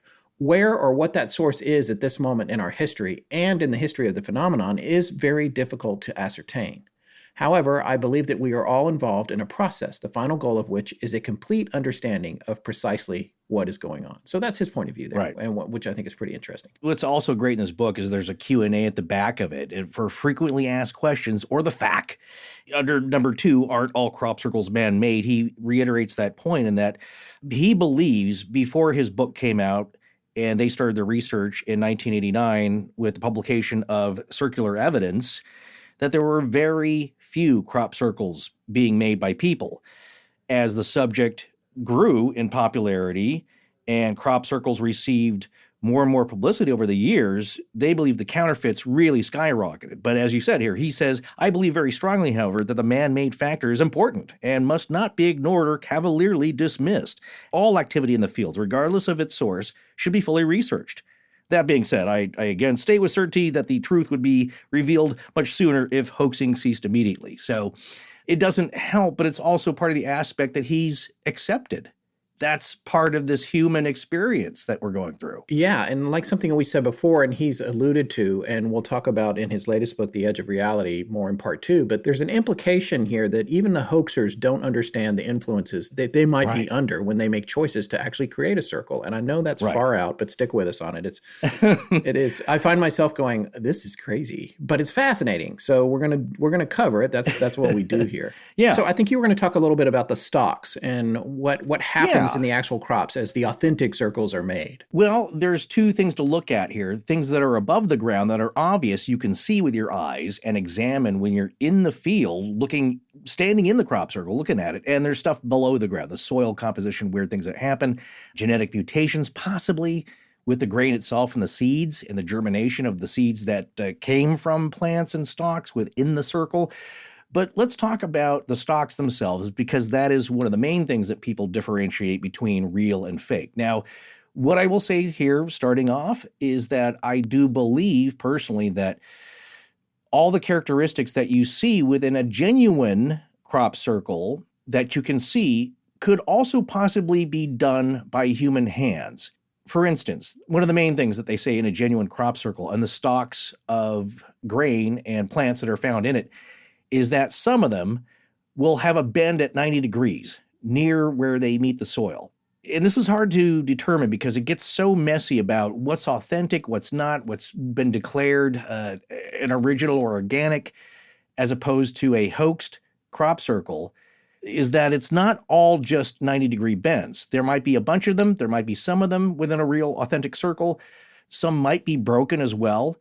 But what you can tell, I believe, is that a hoaxer will usually have to have a mechanical means of bending down the stalks of cereal grains. Any kind of plant with a stalk, of course, that rises up. Corn, sometimes these are known as corn circles. So any plant with a stalk, it has to be bent mechanically. So that's what Colin is saying, is that if you look at a faked, hoaxed one, most of the stalks will be broken. Probably all, I would say. That's my logical thinking, is that they got to break them somehow. Now, there's some hoaxers that will say, like, well, if you get the grains when they're young, the shoots, you bend them over, well, they'll grow back into a shape, or they're much more pliable. But these things don't take weeks to grow back. These things appear within a few days or a day or two, or the same day they're usually discovered, and they last for a couple of weeks until the farmer plows them under or harvests the grain. So they don't have time to grow back in from young shoots into this shape. So Right. I think that's been debunked. But the weird thing is that, yeah, they don't all totally display the same characteristics, but in an authentic crop circle, what you'll see, and this is what Colin describes, is that the way the stalks are laid down. Now, the hoaxers will say, like, well, we can get with our boards and rope, we're just stomping them down, holding the board under your foot with having two ropes on either side of the board. You're holding onto those, and that's what you're doing. You're just advancing in a circular pattern. You can get that circular sweep pattern that they claim real circles do. That's true.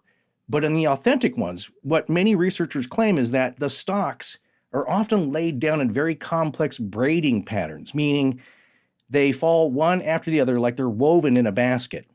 When you get to the intersections of where designs meet, different shapes within the crop circle, there is a weaving pattern from one area to another. And when you look at them from the air, you see an aerial photograph, and oh my gosh, this all would have been so much easier in the days of drones. But this was before all that, of course. Yeah. You had helicopters, you had planes, or very tall ladders. Sometimes they tried to get as high as they could in a field. But this would have been so much easier to document with drones. But when you look at them from the air, most of the time, I would say, when you see real crop circles that are considered genuine and authentic, they look pristine. The edges are sharp. The patterns are crisp. The geometric designs are much more complex than usually the ones you see being attributed to hoaxers. Their lines are a little messy. It made me think of, remember the first Star Trek movie? Oh, yeah. And I remember being a kid, you saw that in the theater, like, wow, this is so cool. I mean, yes, we had Star Wars and rotoscoping, and Right. that was cool. Yeah. But I think it was Star Trek when you saw the ships moving around, and it looked so great. And now when you look at it, there's a little thin blue line around everything. But to be fair, those were not obvious in the theater. That was a result of transferring to Laserdisc. That's what I'm saying. Yeah. That's what I'm saying. When in the theater, we were blown away. You couldn't see the matte cool. lines in the theater. There was a contrast thing that happened when you put it on video. Yeah. It's a lot about perspective and where you are when you're looking at it. So with these crop circles, when you look at them from the air, the lines are very sharp. The designs are, some of them are just mind-blowingly complex. Now, here's the thing. Humans can think of this stuff. We can design things like that. We have artists who can make incredible designs, fractals, all these different shapes, the sacred geometry that you see. But to do it under the parameters of which they are found, to me, starts to become more impossible if you consider a human element, in that the short amount of time that they're found, the short amount of time that a large group of people would have had to do this and weave the stalks together to get that pattern, to fake it like that. Now, this also should be said. Some experts like Pat Delgado was fooled when he was asked to authenticate a crop circle that was found. And I think he said, yes, this looks authentic to me. And they said, nope, it was hoaxed. So experts can be fooled. It does not also logically discount all the other ones that have been thought to have been genuine. So that is one characteristic. Usually when you see a faked one, the edges are not crisp because you have people doing mechanical smashing of these reeds, and they don't take the time to braid them and weave them together like basket weave. Right. That's the other freaky thing. And so, yes, a lot of the stalks are bent at 90 degrees, but not all.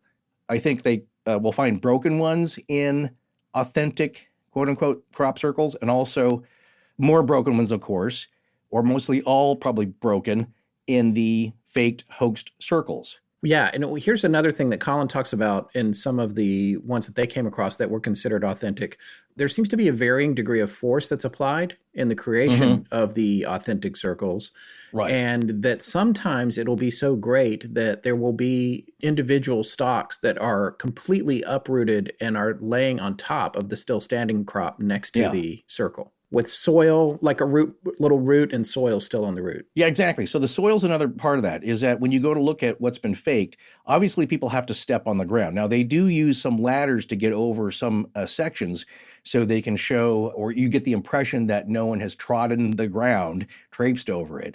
But you don't do it for everything. Plus, that also takes a lot more time to employ those kind of things in the dark if you do them overnight. So one of the theories is that how these stalks are bent, and again, this goes back to my saying that I believe humans could do this. You could steam a stalk of grain, especially when they're young and green, to get it to bend 90 degrees and give that impression. But are you going to do it overnight to all of them in a certain pattern? Right. Or do you have a machine that does that? Is there some type of top secret governmental experiment, black on black technology that can do this? Maybe there is. But why would you bother with this stuff to do that, to make essentially an art installation in somebody's field? So you have to look at all these parameters. But talking about the soil, generally at the center, what he found when he walked into the first set of 5 circles is that at the very circle is a patch of bare dirt that is untouched. So that's one of the things also that Colin Andrews noticed in July of 1983 when he was traveling in between his government offices. And this is near Winchester in Hampshire. And he looks over and he sees that, I guess it would be a Roman or Britain natural amphitheater that was used, a natural depression in the land. And he saw those 5 circles come together to form a Celtic cross. What he noticed when he walked out there was it's pristine. There were no footprints leading to it. You'll see other crop circles that are near the harvester tram lines that you'll see in fields in England. That's a lot of the times how people are getting out to the site to plant that and leave no footprints as they walk the tram lines.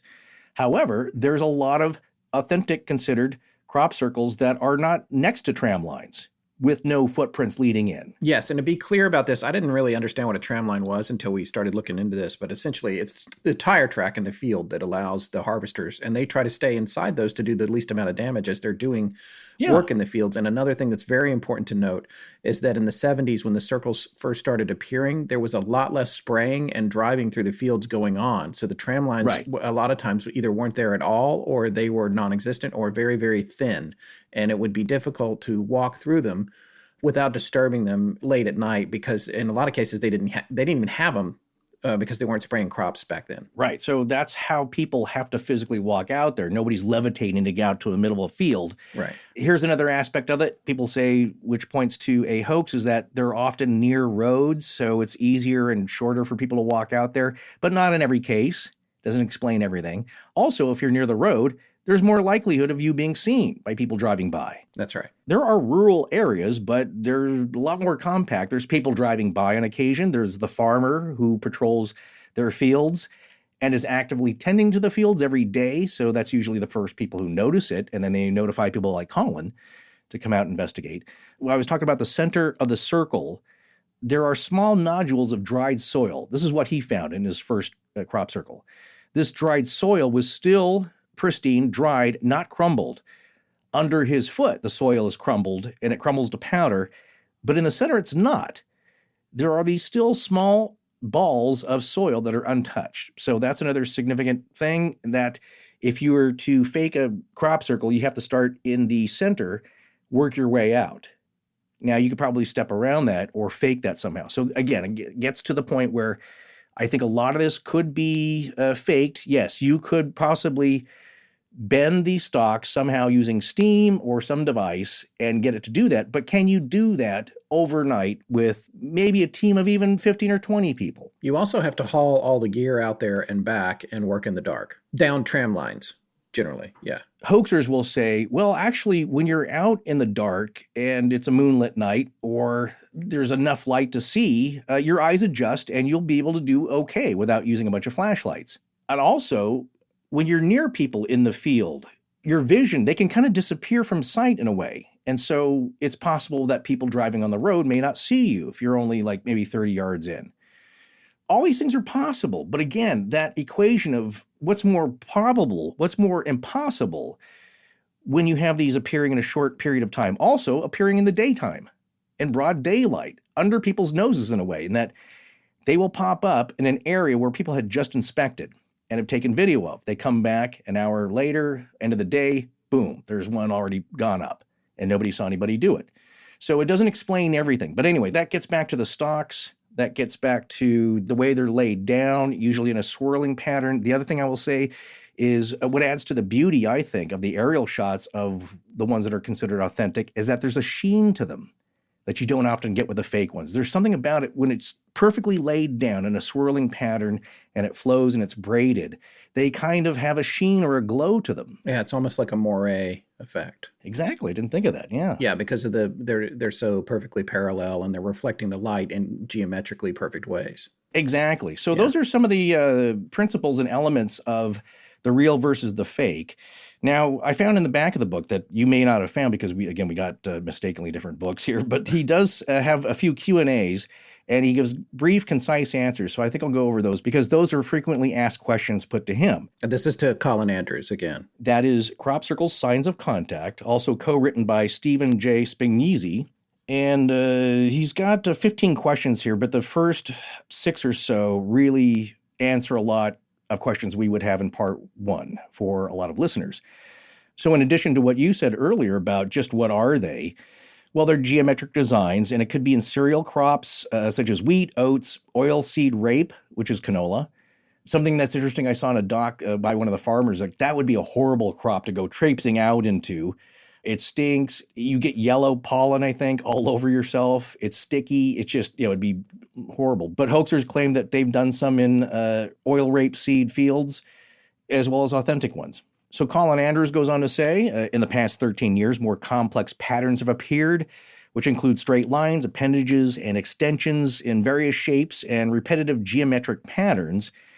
And the word pictogram is often used to describe these agroglyphs. I love that too. Agroglyph. I just now learned that term, which I just overlooked apparently in all these other readings. Well, people ask where are they found mostly? Well, the majority of crop circles, both historically and currently, are in England, with a high concentration of formations in southern central England and around a lot of the sacred sites like Stonehenge, Avebury, Winchester. And the name of a town, which is perhaps now my favorite, other than Warminster Thing, which also ties into this as well. Yeah. The town of Cheesefoot. Yes, there's Cheesefoot Head. There's the Devil's Punch Bowl. There's a lot of really great names here. Yeah. Which, two great things that come together, not exactly like chocolate and peanut butter, but cheese and feet. Delicious. So there are hotspots, of course, including Germany, the United States, Canada, the Netherlands. So they've appeared in dozens of countries all over the world. But in England, typically around these sacred sites. And Colin Andrews and I as well believe that there is something significant about that. There's a reason for that. Yeah, it's actually, and I've got some notes here from one of the several documentaries we watched. Canada, Brazil, Germany, Italy, Austria, Spain, Serbia, Czech Republic, Belgium, Russia, Sweden, Croatia, Idaho. Denmark. It was very sacred to me too, yes. Denmark, Ohio, the Netherlands, Finland, Slovenia, Poland, Norway. However, the overwhelming majority are southern England. This documentary said now there's up to 300 a year. A lot of them are in Wiltshire or fairly close to Stonehenge. And there's over 40 countries that they've turned up in now. So that is pretty fascinating. That's a lot of places. But getting back to the sacred sites, Colin actually posited, and he and his colleagues have noted this since 1985, they do seem to cluster around sacred sites, including Stonehenge, Avebury, Silbury Hill, and others. Now, additionally, he points out that ongoing research regarding that has also shown a connection between their locations and underground water reservoirs. Right. And notably, the sacred locations generally all have circular archaeological sites associated with them, like Stonehenge.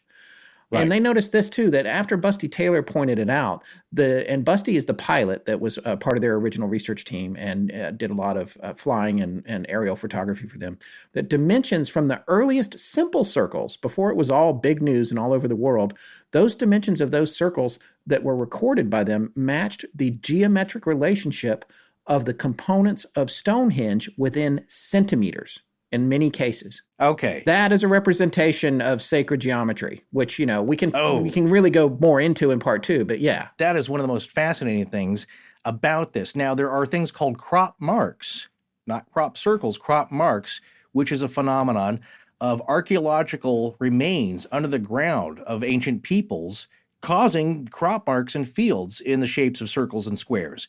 But here's the thing, they don't pop up overnight. And every year they come up in the same place, always.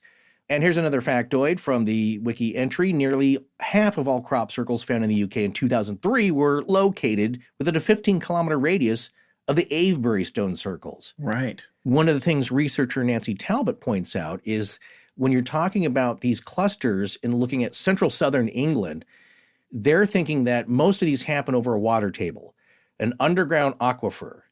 And what happens is that when the rains start to subside over the summers, it gets more hot, the water table lowers down over these, what they call green soil, and the chalk in the soil where these aquifers reside.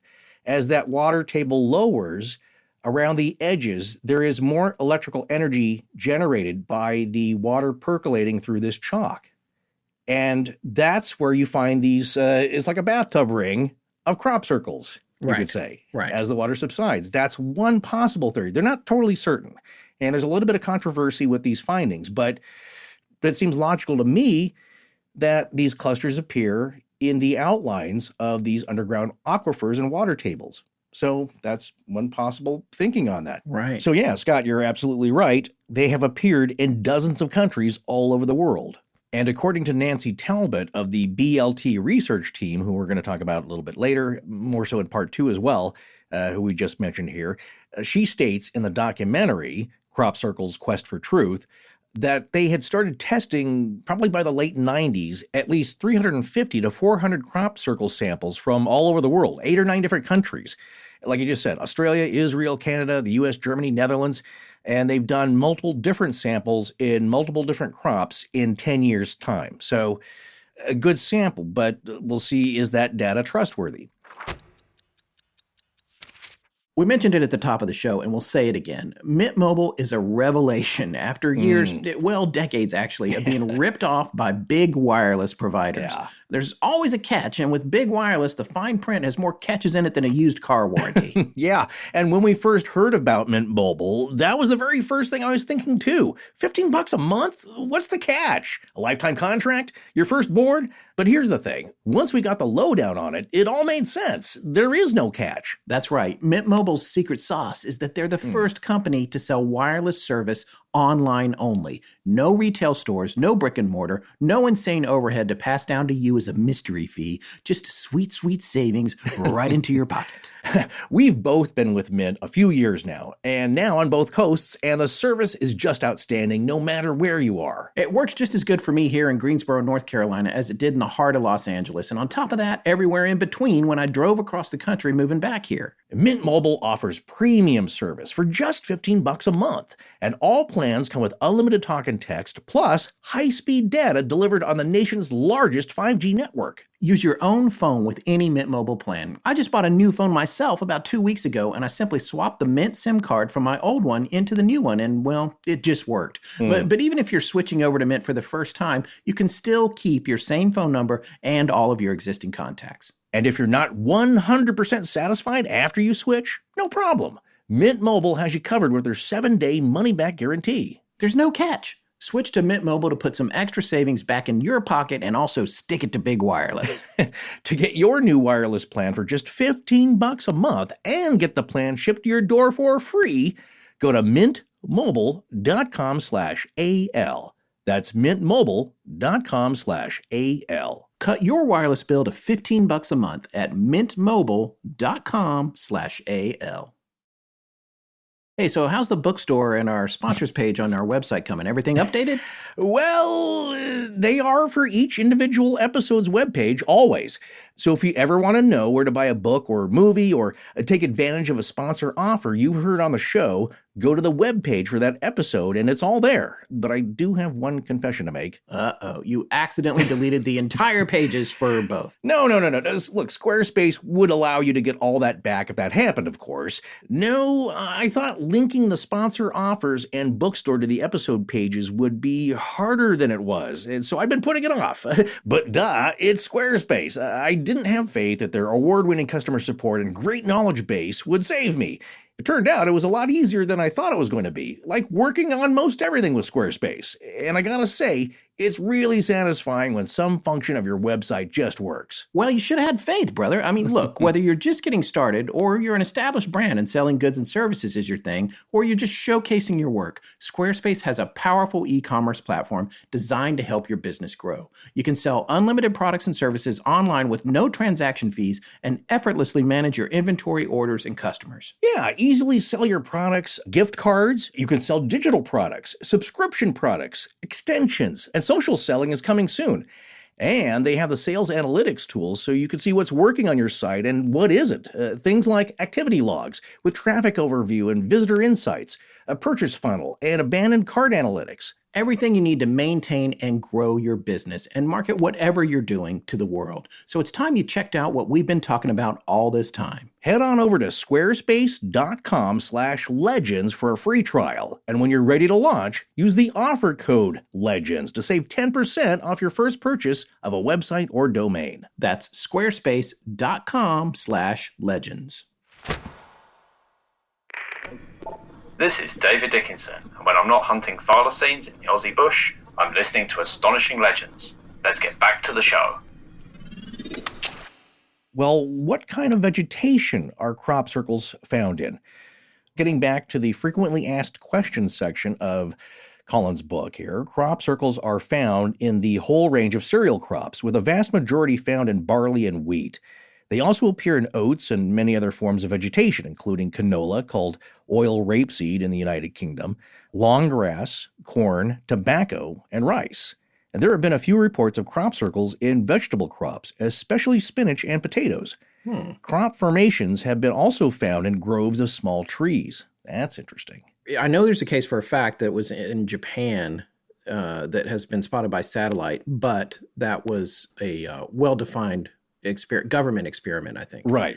But people were, of course, clamoring over it, and it became clickbait and everything, because from the sky, it looked like a crop circle in an old-growth forest, or with two circles right next to each other. But that one was planned, just for the record. Right, fascinating. Yeah. Well, in the documentary, I remember Busty Taylor has a sample, and that, he said, was from a cabbage stem plant. So, yes. And what he shows is that it is naturally bent at a gentle 90-degree angle, with no breaks in it. So that's a little strange, but that's the one he produces. So that's from a cabbage plant. Well, is there a particular time of the year that crop circles appear? So as we said, in the Northern Hemisphere, crop circles appear from late April until early September. And this coincides with the period of the growing season when the vegetation has grown in excess of 3 inches in height.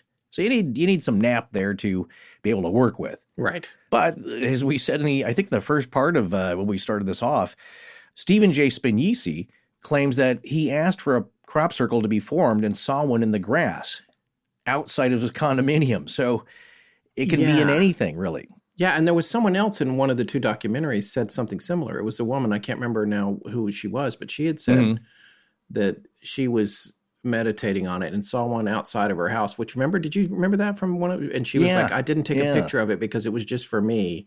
You know, and I'm sure people are rolling their eyes and going, yeah, right. That was never there. Right. We hear you on this.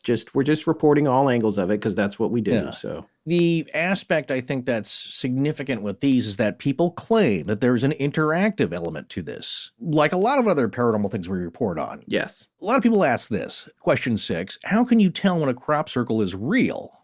Now, keep in mind, this is going to be answers from 2003 in Colin Andrews' book. And that may have changed over the years in the next decade here. Well, As he says, these days, identifying genuine formations by physical inspection alone is becoming increasingly difficult and often requires scientific equipment and testing to confirm authenticity. In the 1980s, crop circles rarely drew visitors, and thus no damage was done to the site after initial discovery. It is a different situation today. In addition to a site being compromised by tourists tramping around through fields, many formations that are initially thought to be genuine are, in fact, counterfeits. This is due in large part to hoaxers applying to their fakes the characteristics researchers recorded and reported in the early years of the phenomenon. So of course they're getting smart. They want to be thought of as being authentic and real. And Right. the more real you are, the bigger the glory of your fakery. Yeah. So, well, he goes on, that being said, there are certain key signature characteristics that can be looked for when trying to identify a real circle. If the following are found in a crop circle, the formation is probably authentic. Here are some bullet points to go over again, because, again, these might change by the time we get to part 2. So the first bullet point is there are no tracks into the circle, meaning from the edge of the road or wherever people are usually walking or can access, there are no visible tracks getting out to the crop circle itself. Secondly, there are no signs of interference with the soil or the plants at points in the circle where hoaxers would have to have stood to create the formation. The plants are not damaged. The plants are more vibrant in appearance, and the root structure is more extensive than usual. Okay, now it's getting strange here. Yeah. The swirl symmetry is even, and there is usually 2 or fewer rotations of the spiral vein of the circle before it strikes the standing wall of the circle's circumference. So that's another thing we've noticed, is that the swirl will go one way and then it goes the opposite way. And sometimes it's clockwise, and then the outer ring meshing and weaving into the standing crop at the edge will be going the other direction, which shows complexity. Right. And if you're faking, it's a lot more time to fiddle around with that stuff to make it look weird than it would be just with your board to tramp in one direction to get a spiral. And here, it starts to get even stranger. There are magnetic and electrostatic anomalies in the formation, and compass rotation occurs when inside the circle. The plants are changed at the cellular level. Small quantities of an unknown magnetic material are found in the crop circle's soil and impregnated into the plant tissue. A magnetic profile, as registered on a magnetometer, mimics the actual design of the crop circle. Isn't that something? Yeah. The profile of the electrostatic field found in the crop circle shows unusual patterning. The features that have been associated with the real crop circles, but have, in the last 20 years, been perfected by those making counterfeits include, so these are counterfeit techniques here, very precise geometries made without obvious mistakes, well-formed cutoff lines around the circle or pattern.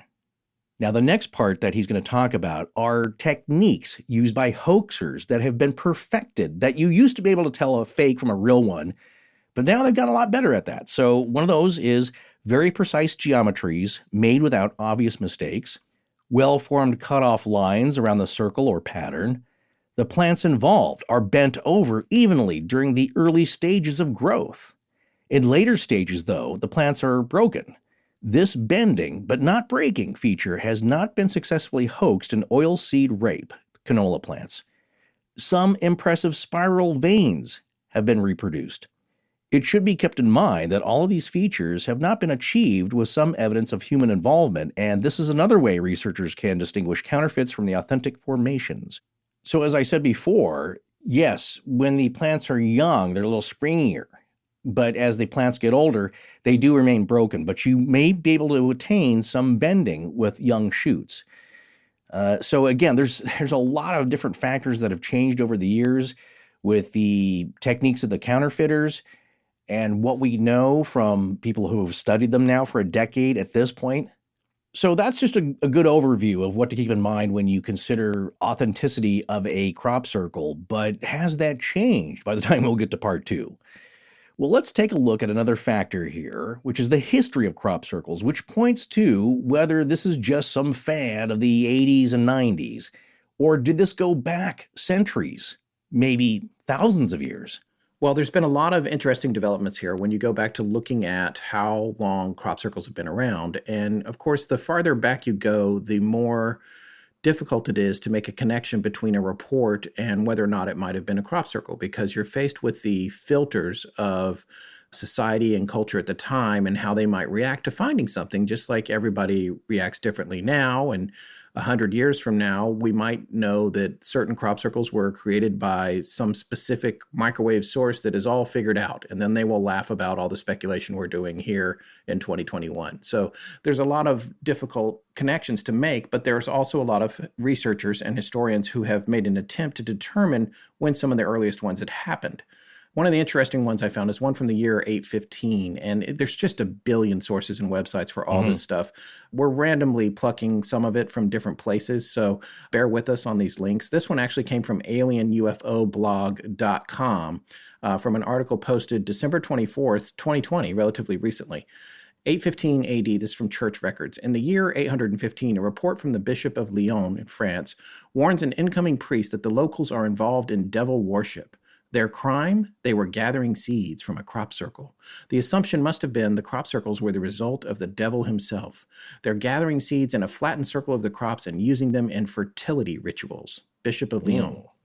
While it wasn't uncommon for a church to accuse parishioners of devil worship, it seems surprisingly common for crop circles to exist, considering there was little concern about them in the report.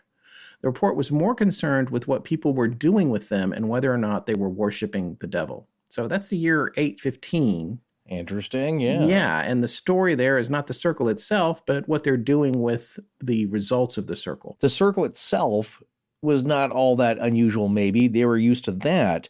But the second part of this is that they may have thought that there was something magical about it, and using the seeds specifically for rituals. Yes. Had some power to it. So that's interesting. Yeah, it's very interesting. Then there's another one. This is one of my favorites, and this one gets cited in everyone's book about crop circles, every webpage, every blog entry. They all go back to the story from Robert Plot, a professor of chemistry. This is from 1590. He was connected with the University of Oxford. What I found here, and I love this is one of the fun things that we get to do on the show, is to go back. We go back if we can and find the actual source stories. And then we take a look at them in their original printing and condition and try to determine how accurate the distillations have been, because people make mistakes. And everyone, like I said, Colin Andrews, all these folks have taken this story and distilled it down. But for us, we like to tell the whole story. So this book happens to be published in 1686, almost 100 years after the event took place. So that's something to note. The Natural History of Staffordshire by Robert Plot, keeper of the Ashmolean Museum and professor of chemistry in the University of Oxford. You know where that name came up before, Ashmolean? Yeah. I believe they house the black obsidian scrying mirror of John Dee. Oh, okay. Yeah. See, that's why you're here. You remember all this weird stuff. Just weird stuff with no meaning. Yes. Yeah, no, that does have meaning. Everything is connected. Here's what I wanted to do, because a lot of people have summarized this particular story and they said, well, this is one of the real, because the one from 815, it's a little bit, well, was there a crop circle? We're not really sure. And there's other early ones that are the same feeling, but this particular one, people reference it a lot, but there are some details that are left out of it that I found actually kind of entertaining. So the thing about this book from 1686 is that it's written in Old English, and there's some unusual phrasing in it. So I have taken it upon myself, with no expertise whatsoever or any kind of education in this, to try and phrase it in a way that makes sense. So I looked up words that I didn't understand and changed them to things that made more modern sense when I could. There was one that I couldn't find. So we'll get to that in a minute. But I just want to read this.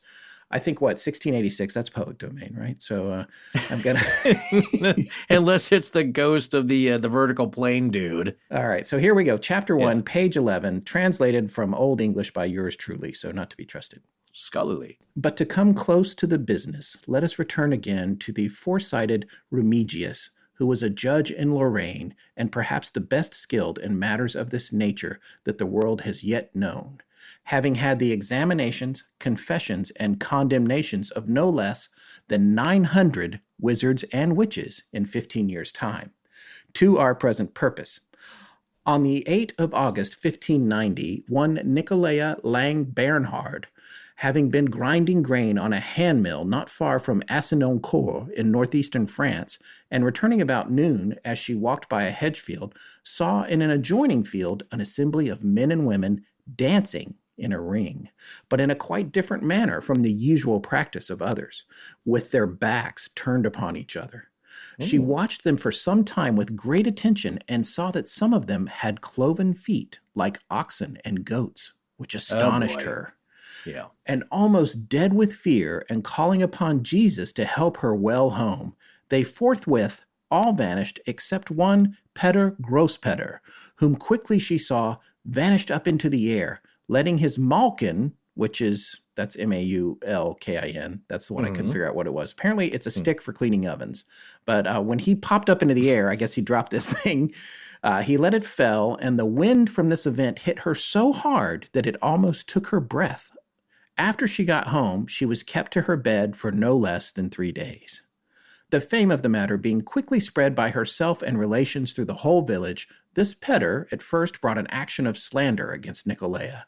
But knowing his own guilt, and fearing to proceed too far, he desisted, which, breeding suspicion in the judge, upon inquiry into his life and manners, he was at length apprehended, and at last freely confessed the whole matter, and revealed his companions as Barbelia, the wife of Johannes Latimus, Maeta, the wife of Lawrence Supermajor, which is a great name right there, Supermajor, Yeah. both which, though examined individually, confessed that they had danced with Peter and the cloven-footed creatures. Early police interrogation techniques, they took them and separately asked them, who were you dancing with in the field? Did they have cloven feet? They both said yes. And for the further evidence of the business, John Michael, a shepherd, did also confess that while they danced, he played his crooked staff, pretending it was a pipe, sitting on a high oak branch, but that as soon as Nicolae called out to Jesus, he tumbled headlong to the ground, but was immediately snatched up by a whirlwind, which carried him to Weiler Meadows, where he had left his herds a bit earlier. Additionally, the place was found where they had danced, and it was a round circle. There were footprints of cloven feet plain to see, just as horses would leave in a ring, and this was testified to by Nicol Klein, Desiderius Vervex, another really outstanding name, Gasper Suter, and several others that had been to see it. The judge witnessed the footprints and circle himself. The circle remained from the day after Nicolae had discovered the business until the next winter when the plow cut it out. So, again, this is almost 100 years after this supposedly happened. Let's keep in mind that this judge is an expert because he heard the confessions and condemnations of 900 wizards and witches in the preceding 15 years. That's not a bad record. That's a lot of work.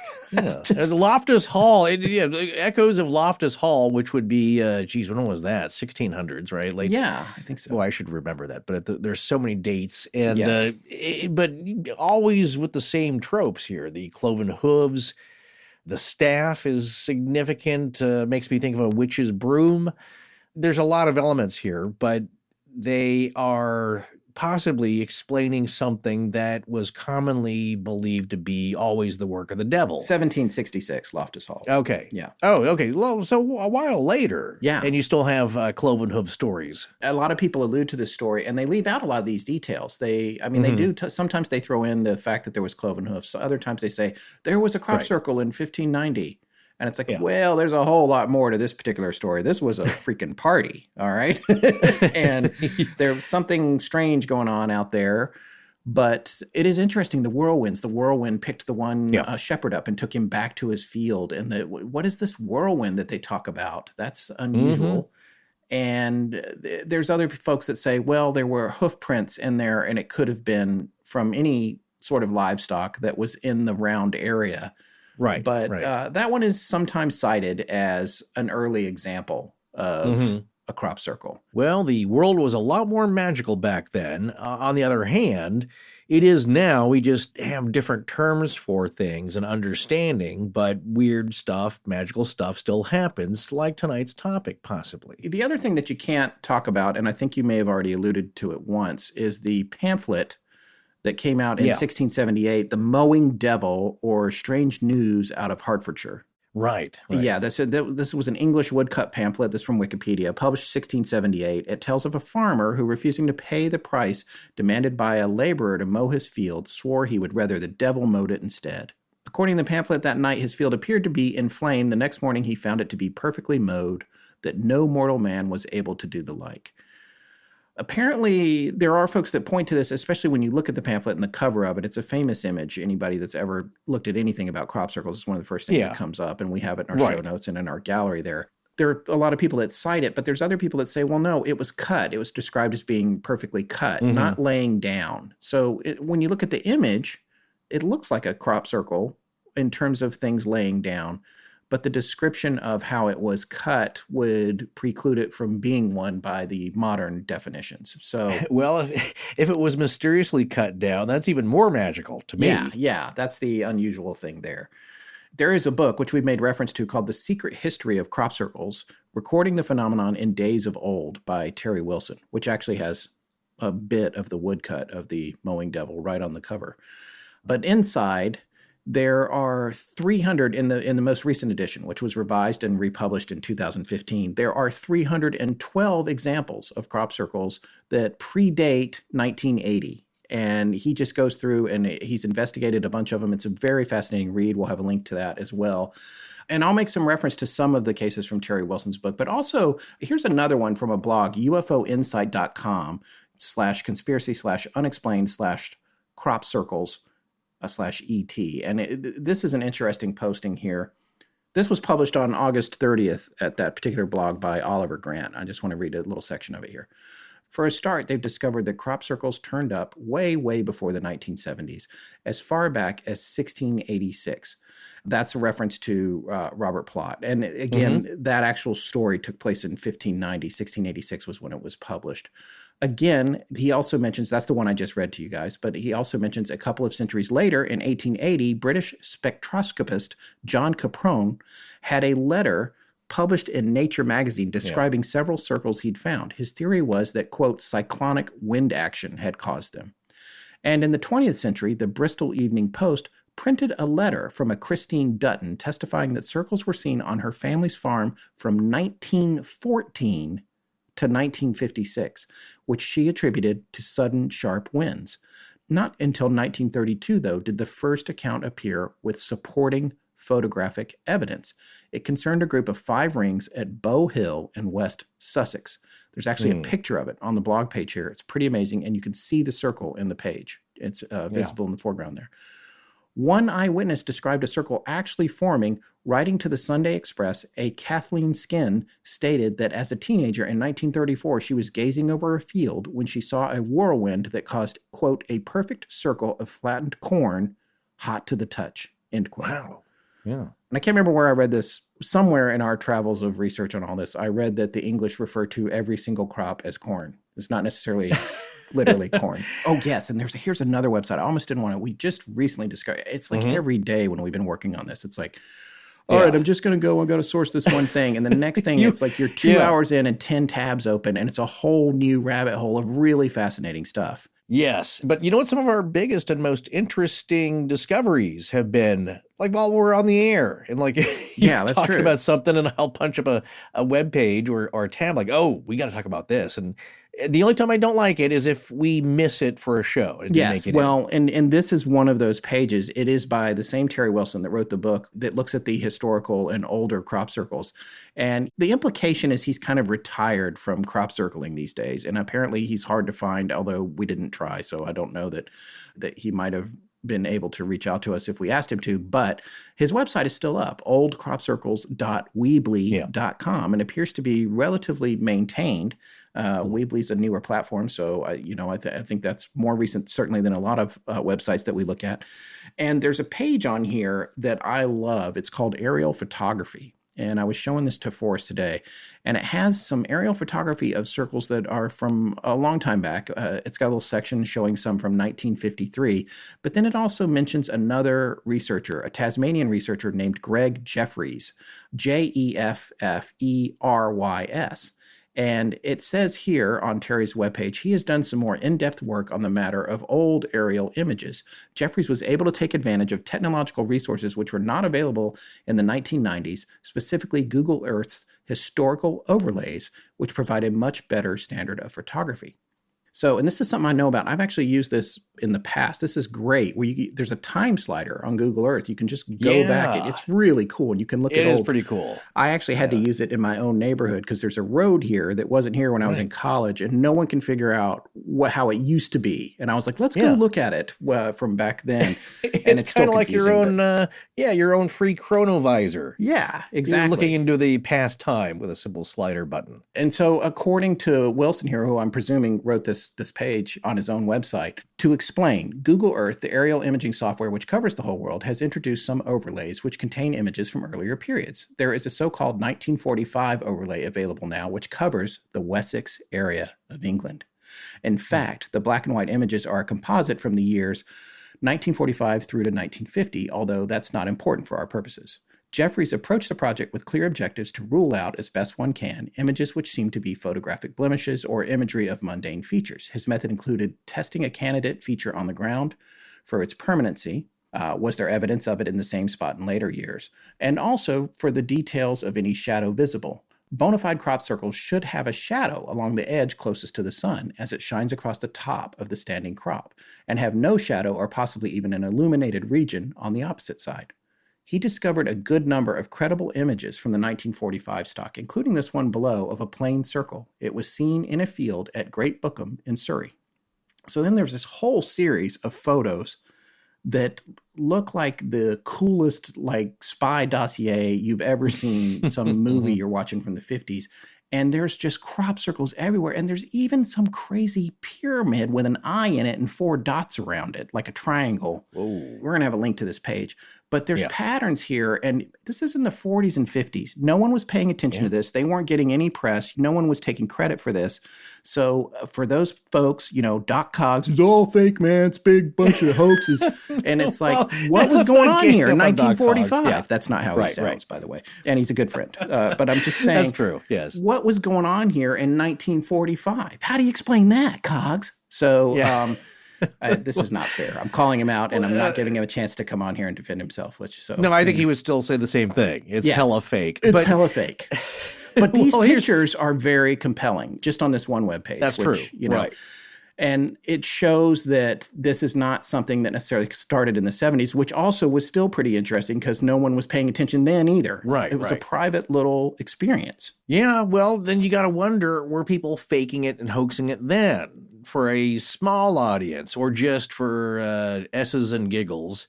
Where you go out there and those just kind of goof around. I know. Well, look, people have a few pints. They get out the old wooden board and some rope. And we got to say how Dave and Doug did theirs because it's kind of funny. And that documentary, the one documentary I saw, they show you the little cap device with a baseball cap, a little sight that they used to get the lines right. Well, here though, those are the two old guys that everyone thinks hoaxed every single crop circle in the world. Yeah, in 76. So that's early on because to that point, if they did that in 76, not for another maybe almost 10 years are people paying attention. Yes. So what were they doing then? Are they just annoying farmers, but they didn't like? So it's a little weird. It's a little strange, but we'll see that some of the people doing the hoaxing and admitting it are a little strange. It's a strange business all around. So you do wonder what's going on. And people could say, well, they're not as elaborate. There are elements of this evolution of the types of circles. And so the pyramid one is very compelling because it's a different shape.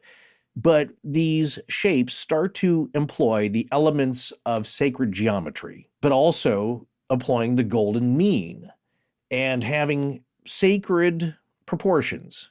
And so somebody's really thinking about this. That's what I'm saying, is that it goes from possibly, maybe it is a whirlwind, a dust devil in a field, which causes some of them. But with the characteristics that we're seeing later that are being documented, that's not possible. Right. Yeah, great find, man. Really interesting to see this. Some of the best stuff is kind of buried. Additionally, one of the things that I found on the Wikipedia page, which is always a touchstone, it's like we don't trust it so much, but it's a good summary of things. And a lot of times it leads to great sources. Yeah. And one of the best things on there, I thought, was this movie, Phase 4, which is apparently a cult sci-fi film that I had not even ever heard of. Right. It's about ants or something that go crazy and build structures in fields. They build some that look like crop circles. And this movie came out in 1974, and there are folks that have said it's what inspired the whole thing. I have seen this, I believe, as a youngster. Now, gosh, that name didn't ring a bell. You know what? The movies that did Andromeda Strain, of course, that was Michael Crichton or whatever, and very strange. You got to go back and watch that. Phase 4, here's what I remember. These people are living in a geodesic dome or like a biosphere, right? So there are these scientists, for whatever reason, they're living in there. There are some very smart, coordinated ants, I mean, like high intelligence ants. Yeah, like the aliens got to them, and then they got smart. The ants did. They got real smart, and they're going up against these humans in this impenetrable dome, or they're figuring out ways to get in there. And I remember this scene specifically because what they do is they do build, you could say, these very short obelisk type shapes, right? So diamond shaped kind of things all around the biosphere. And they're able to get a kind of a silica coating, on one side. And they were using the sun to cook these people out. I thought that was very clever when I was a kid. Yeah. You know what I'm saying? Because they're getting the reflection and they're beaming it at this biodome. Like, oh my God, it's getting hot in here. The ants are burning. And the ants were doing it. Yeah. Yeah. Well, God, I didn't think of that. Yeah. Of course. Shouldn't I? Well, there you go with the the magnifying glasses on them now. For whatever it's worth, there are people that have looked at that film and said, well, first of all, we now know that circles, even in very clear ways, even in the 50s, predate that film. You could probably look to it for inspiration. And I'm sure that hoaxers, especially artistic ones, go to all kinds of interesting areas for inspiration and inside jokes. And I'm sure that they might have borrowed some things from there. But it does not appear to be, even by researchers who are skeptical, it's not thought to be the origin of crop circles. I just wanted to make that clear. Yeah, thanks. Right. As we joked about, we had different versions of the books. That we thought we were looking at the same material, and different books, but we had completely different books, both with Colin Andrews being one of the co-authors of them. The one I have being the actual, as I said earlier, circular evidence, a detailed investigation of the flattened swirled crops phenomenon. The word crop circle barely appears on it. He coined that phrase. This was written with him and his friend Pat Delgado wrote this. Pat Delgado has since passed away, as we indicated, and Busty Taylor was involved as well.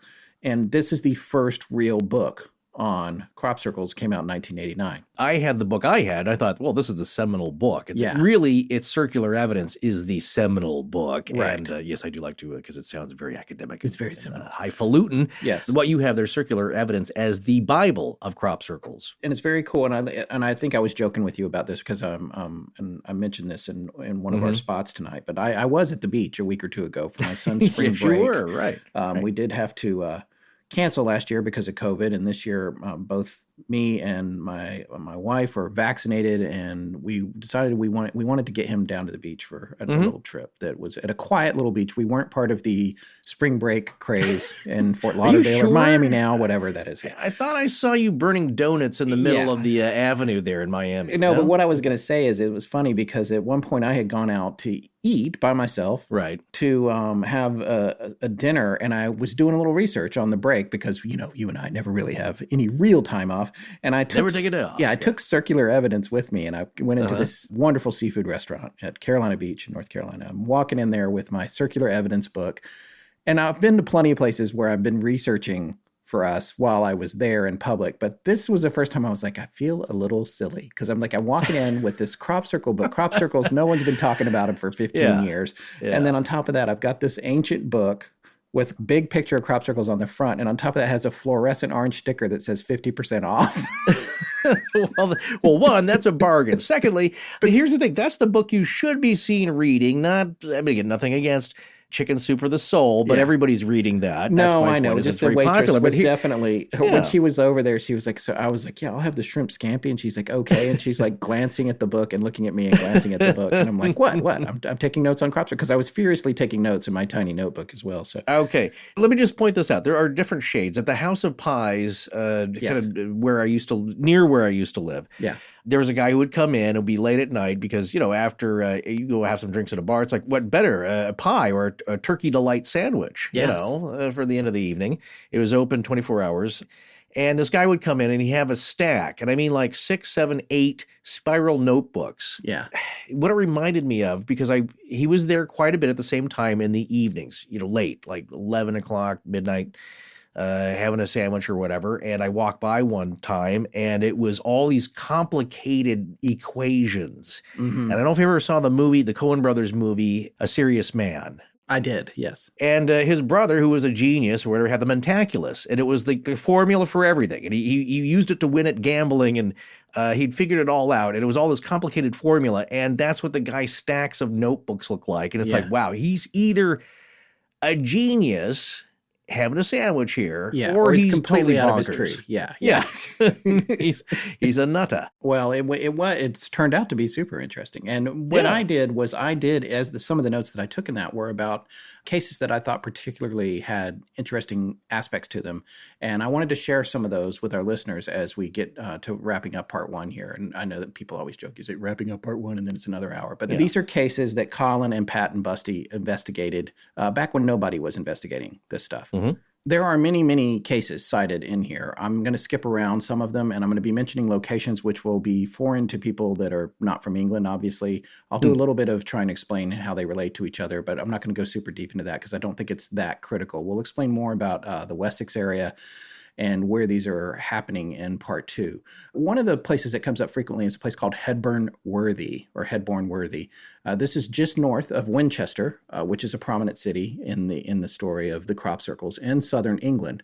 And this is the earliest one listed in the book. In the summer of 1978, it was seen by farmer Ian Stevens in his own field. This is from page 17 of Circular Evidence, the paperback copy that I have. This was just a simple circle, just a circle. But the interesting thing was Mr. Stevens remembered another one from 2 years prior in 1976 in a place where it could easily be seen by passing traffic. 7 weeks prior to that one, there is a UFO story connected to a woman named Mrs. Bowles. That's a fairly prominent story in England, and she had seen a UFO. This was just down the road from the one that had occurred in 1976. Now, there's 2 things I want to say here that I thought were interesting. One is that there's a 2-year gap between these 2, and these are the only 2 that are known at that particular time, even though we've found satellite images now that we just talked about from the 40s and 50s that show other ones in different areas around the countryside there. But with these 2, again, I always think, okay, is this real? Is this a hoax? Is it a natural phenomenon? It's less complicated, which I think, for me personally, makes me lead to it more being some sort of natural phenomenon of some kind. But I don't believe in whirlwinds, not even a little. I think if it's anything, it's electrical or something like that. But whatever it is, these are simple circles, and they're 2 years apart. I am thinking in terms of the 2-year gap, if you're a hoaxer, that's a long time to do a circle. No one notices it, really. 3 people talk about it, and then 2 years later, you go back and make another one. Right. It just seems really unrewarding, but hey, whatever, if that's what you want to do. All right, so next, Litchfield, 1981. This is 15 miles north of Headburn Worthy. This is from page 19 of Colin and Pat's book, and I hope they forgive me for using their first names. I don't know them. I mean, no disrespect. We have exchanged messages with Colin, which we'll be referring to in part 2 of this series. We are in touch with Colin Andrews, who is not giving interviews right now, but we were able to make a connection with him thanks to a friend of ours. Litchfield, 1981, 15 miles north of Headburn Worthy. This one formed overnight next to a very busy road. No one saw anything. The neighboring road included, the traffic included cars, trucks, and buses, or lorries, as they say. Again, this is 3 years later. 1981 also, these are very busy years we're getting into here. The Punch Bowl, as it's called. Cheesefoot Head. Love these names. Delicious. This is now 6 miles southeast of the 1976 and 78 Headburn Worthy sightings. This is on page 21. This is the first one that made national news in England. And this is also the first one that Colin Andrews, the researcher and author himself, saw up close personally. This was one large circle flanked by two smaller ones all along a line. So you got the small circle and then a big circle and then a small circle all in a line. Now, there's a critical note here. There's tram lines, which I think we've already explained. I can't remember because we record this out of order. We did, yeah. Okay, yeah. The tram line is where the tractor wheel goes through the field. They are nearly non-existent in this particular field because of the year, meaning it would be nearly impossible to get out to where these circles appeared without leaving an obvious trail if you were a hoaxer. At least that was Colin's position in 1989 when this book was published. Now, the lack of tram lines is explained by the fact that there was very little crop spraying done back then. You weren't going in and out of the fields all the time spraying the crops. You were growing them and letting them alone, which we probably should go back to. Litchfield, 1982. This is on page 23 of the book. 2 circles, second year in a row at the same location. Colin interviewed the farmer, Jeff Thompson, and as of 1989, when the book was published, he had not seen circles prior to 1981 or after 1982. He said, quote, "It was just like something had landed in the cornfield from the air and gone back up again. I don't know what to make of these things." Actually, that's Ian Stevens saying that. That's the other farmer. Now, the thing about Litchfield is, according to Colin Andrews, it is located near the 7 Barrels burial mounds, although the 7 aren't all there anymore because some of them have been sadly destroyed for roads and not a lot of development out there. It's still a rural area, but I think this was back before that stuff was treated with the respect it deserved. But this particular circle was also 700 meters from the grave of the 5th Earl of Carnarvon, who was the guy that opened Tut's tomb. Yeah, right, and died shortly after that. Yeah. Yes, and his Irish wolf dog, I believe, let out a howl at the moment he died, and was a long ways away. There's a psychic dog connection there. Moving on, 1983, Cheesefoot Head. Mm. Same location as 1981. This is from page 27. This is the first time for the dice pattern, meaning that it looks like the 5 on a side of dice. This is symmetrical in layout, but not in size, as a single large center circle and then 4 equidistant satellites. The large circle in the center, in this case, was 16 meters in diameter, or 52 and a half feet. The 4 smaller circles were about 4 meters in diameter, or 13 feet each. Now, again, when you look at the picture of this one from the day it was discovered on pages 26 and 27 of Pat and Colin's book, the surrounding field is pristine. The road is not very nearby, but notably there's only one track leading out to them where you can see somebody crossed out or back from them, and that was from a member of the public who had walked onto the farmer's land without permission to look at them. But for that track, there's no identifiable track or tram line for people to have walked in to hoax it. So that's one of those situations where I'm going to look at this again while we're talking about it real quick. Just make sure I'm not misspeaking because this is a rabid group of people about the details on these things. I don't want to make any mistakes. Yeah. All right, so I'm going to show you this on Zoom right now since we're talking on Zoom. Yeah. See Yeah, that? right. And see, the only track is from the person in the public who went out there. The rest of it, you can't get to it. Yeah, you can clearly see that. And that also is representative, as we said before, of sacred geometry and the Celtic Cross. Exactly. And there's going to be more on that in a minute. One thing that the authors are making an observation of at this point in time is that they seem to be occurring near bodies of water, either dew ponds, which are artificial ponds on high ground for watering livestock, or in some cases near underground sources of water that only the locals are aware of. They are not occurring directly over them, but near or within 100 meters of them in many cases. Here's another one, 1985, Matterley Farm, Gander Down. Again, within 12 miles or so of the others we've discussed so far. This is from page 31. The stalks, as they have been with the others, are all bent, not broken. Not damaged, but bent. Stalks that would normally snap if you tried to bend them 90 degrees, according to Colin and Pat. And in addition to this, they were still growing and continued to grow horizontally. Now, several weeks later, the sprouts that fell off these stalks grew new green crops in the shape of the circle, which is there's nothing paranormal about that. It's just interesting because the sprouts dropped, and then the field was harvested, and then the circle grew up as a green thing, which makes you think about if this happened in ancient times in crops back when harvesting was a different thing and done by hand, the additional impact that might have had on ancient peoples, seeing it grow up in a pattern. Yeah, it's a cool echo. You know what I'm saying? It's a callback. Yeah. If it were a joke or a story portion here of narrative. And by the way, I want to make clear, even though Pat and Colin worked on circular evidence together, it's made clear that Colin wrote all these descriptions in this particular part of the book. So this is really about him, these things that I'm relaying. August 3rd, 1985, Goodworth Clatford, this is from page 33. This is the first circle cited by Colin and Pat's friend, the pilot, Busty Taylor, who we've referred to a few times. He spotted it from his plane with the number 5 dice pattern, but in addition to that pattern, they showed a very symmetrical spiral pattern that went back to the center for all of the circles. Now, it was this one that Busty drove out to the next day in a car. And while he was there, an Army helicopter showed up, hovered, and circled. And the folks he was with were looking at the helicopter. He was looking away or studying the circle. He saw a bright blue flash.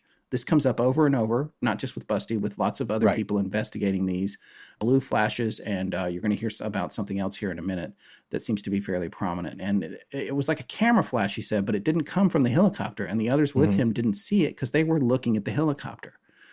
And that's not the only instance of blue light or electrical phenomena being connected with crop circles. The other thing this one had was a white jelly-like substance, a gelatinous substance.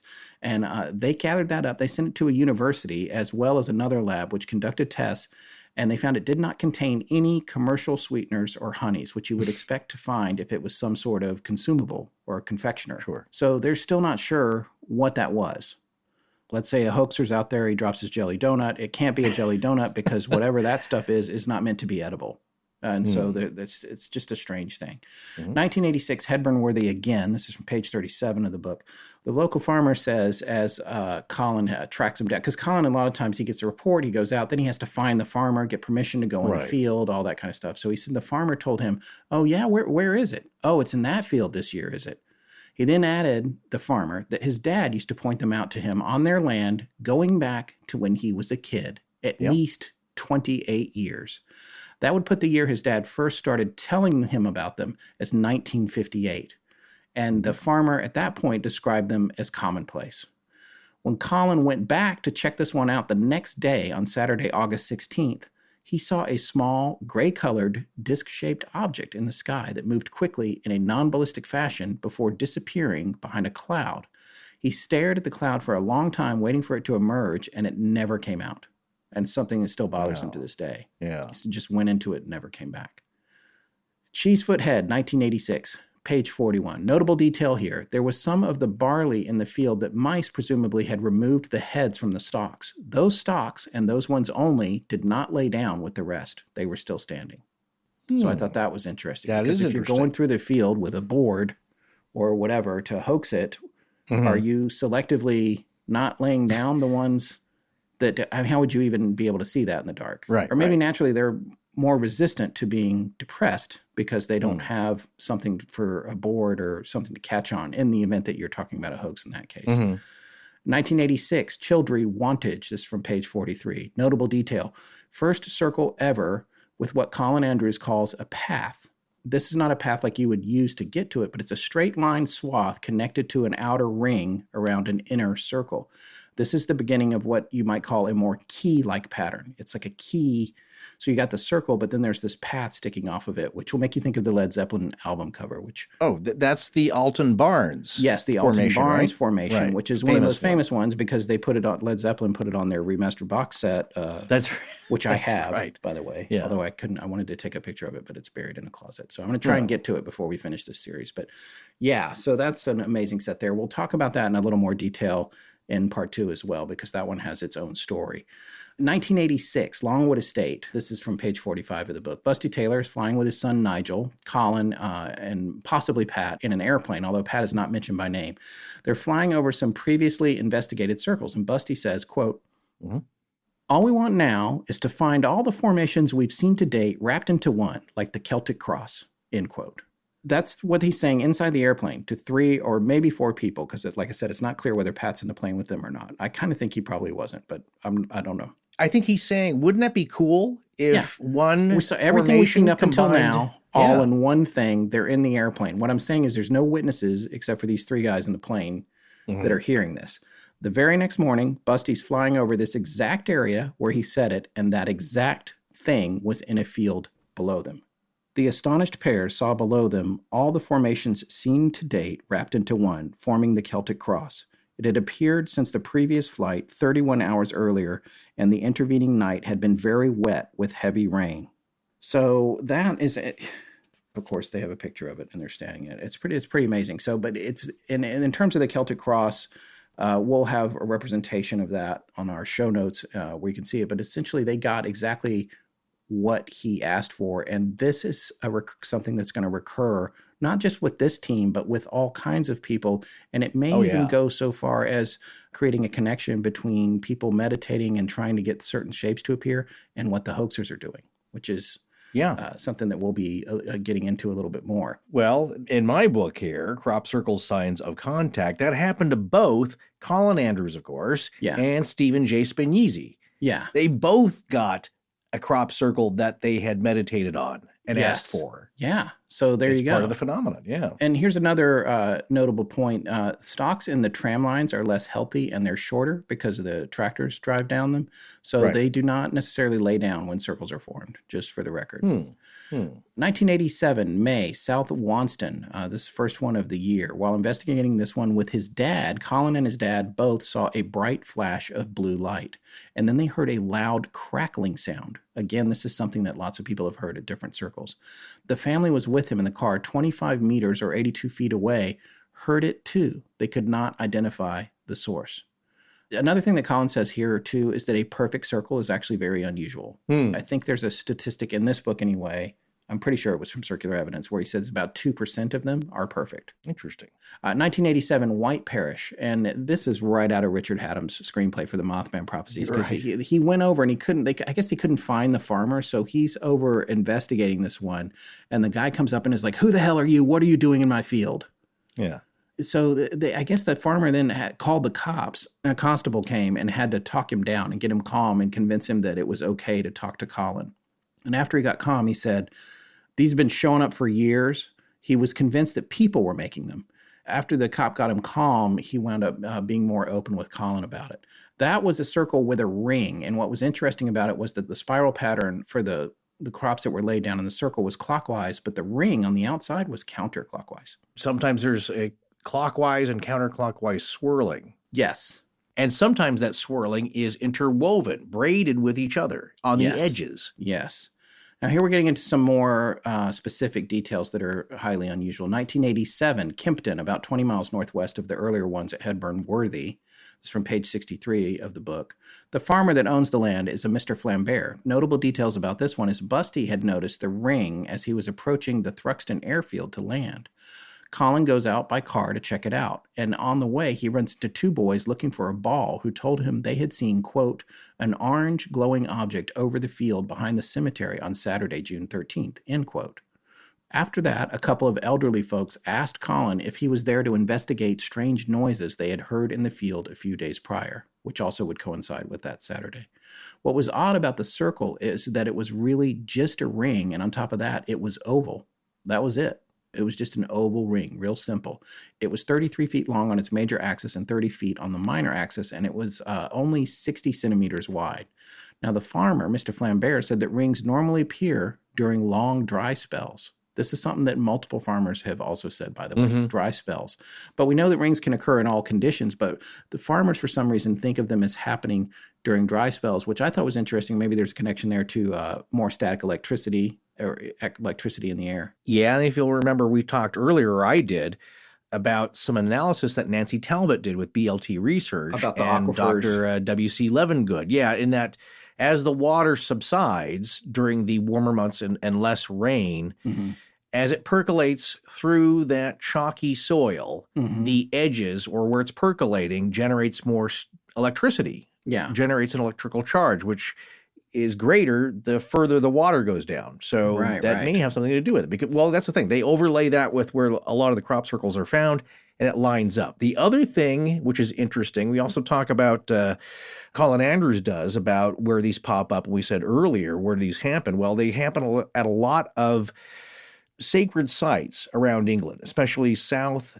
central England, Avebury, Wiltshire, Stonehenge, places that were sacred to ancient peoples, where they took notice and worshiped the geography of their environment and made these sacred places and made these mounds. Silbury Hill, I think also Salisbury Hill, all these different places, these mounds, things seem to happen around them. And also where the white horse is on the sides of the hill, the white horses that to pagan and Celtic belief, ancient beliefs, I believe, would take you into the afterlife. And actually, one of the logos I wanted or kicked around, I thought, for an early Astonishing Legends logo was the White Horse of Uffington. Yes, we both were in it. I like that too. Yeah, it's just beautiful, simple design. It's Yeah. elegant. You know what it is by looking at it. Yeah, ancient people's design. So around these places, you'll find more concentrations of crop circles. And also what Colin found is in the U.S.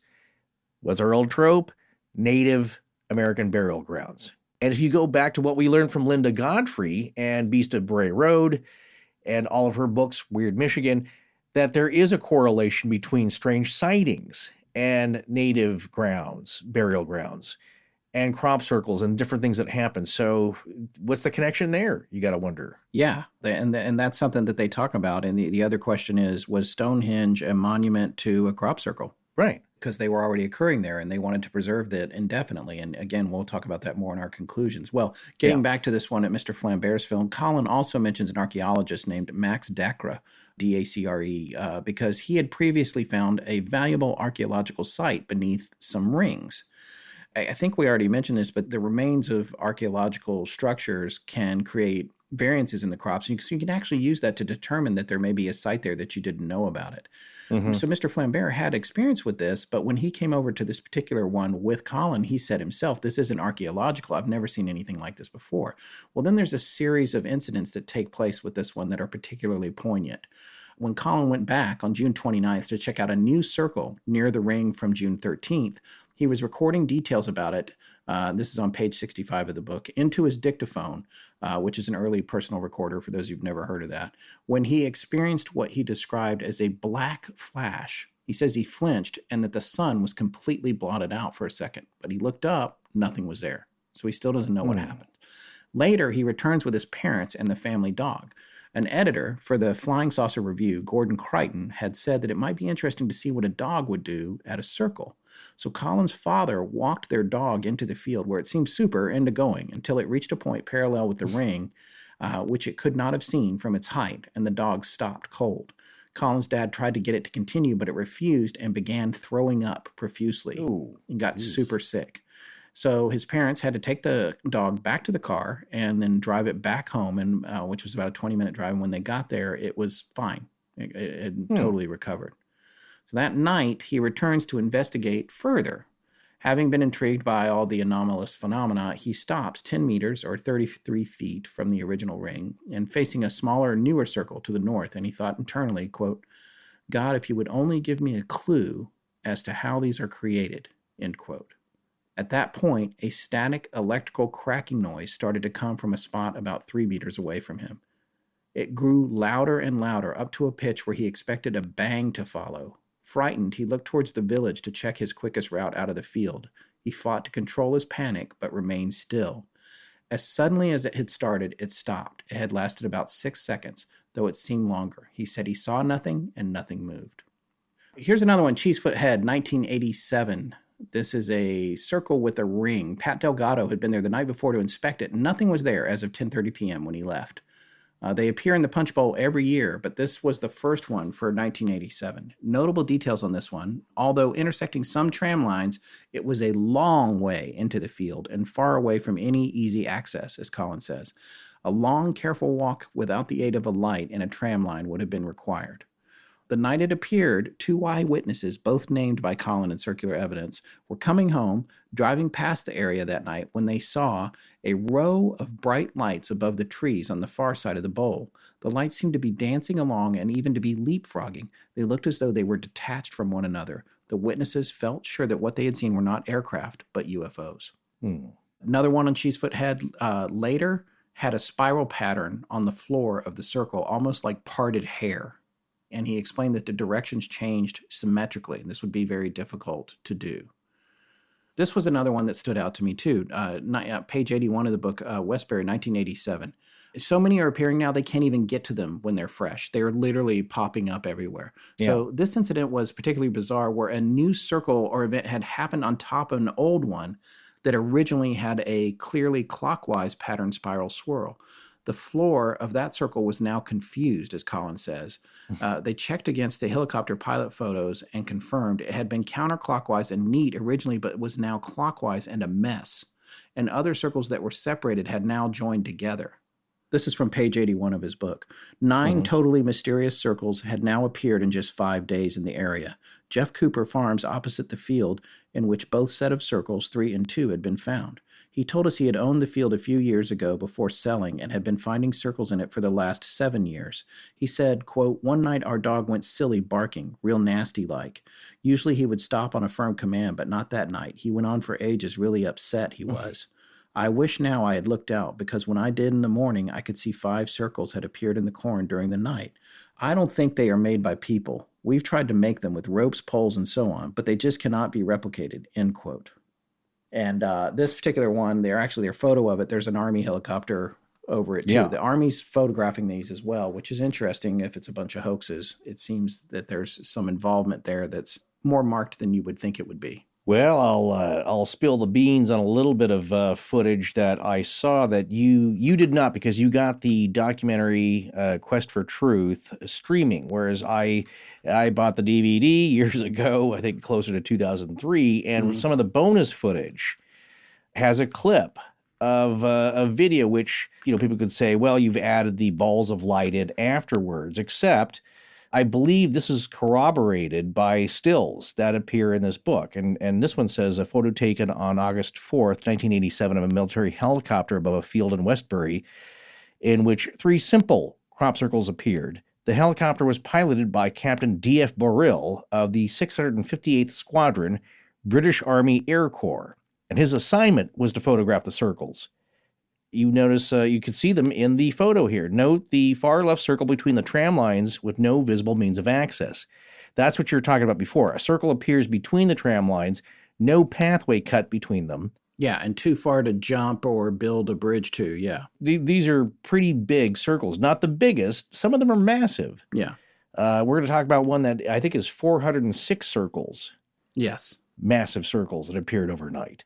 So it says here, note the far left circle between the tram lines with no visible means of access. The plants in the right-hand circle had originally swirled counterclockwise, but later a second event in which the plants inexplicably reversed their swirl to clockwise orientation. It's almost like this thing's a machine you wind up, some kind of higher advanced technology. You let it go, but if you do it over the same circle, it just makes a mess. Yeah. It might be some kind of device that we don't know about. But in the video clip, you can see the British Army Air Corps helicopter playing tag with this thing. Yeah. These several balls of light. And it's claimed by William Gazecki, I believe, and Colin Andrews that this footage is authentic. Because then you say, like, well, the balls are added later. What is the helicopter doing? Just weird maneuvers over a field of crops? Right. With the circles there, it's kind of following it. They dart along. The balls of light are doing their thing. The helicopter is keeping close by, but it's definitely there. All right. Well, here's my question on this, because you have sourced that and not me, and I haven't looked into that. But if you were a CGI artist or a special effects person, then you would put the balls of light, you would lead the helicopter with them when you added it. Sure. What I'm saying is that the motions of the helicopter are odd. It's not just flying straight line over a field. It looks like they're kind of playing tag. You know what I'm saying? They're one's backing up and he goes forward. And I haven't seen the clip in a long, long time. You just reminded me of this. Actually, this photo did. It's like, I couldn't remember where I saw it, because I did also stream the documentary, and on Amazon Prime, where it's available for free if you subscribe to Amazon Prime, it's there. But of course, that's my one big gripe about a lot of streaming stuff, is that it doesn't have the bonus features of a DVD. Yeah, that's a good point. So it's on there. I'll dig it up. We can't, of course, we don't own the rights to that, but Scott and I can look at it. But yeah, I do definitely remember, like, yep, it's there. It doesn't look, at that time I'd been working as a video editor for a very long time, was very familiar with like a video toaster effects and some cheeseball special effects you could do.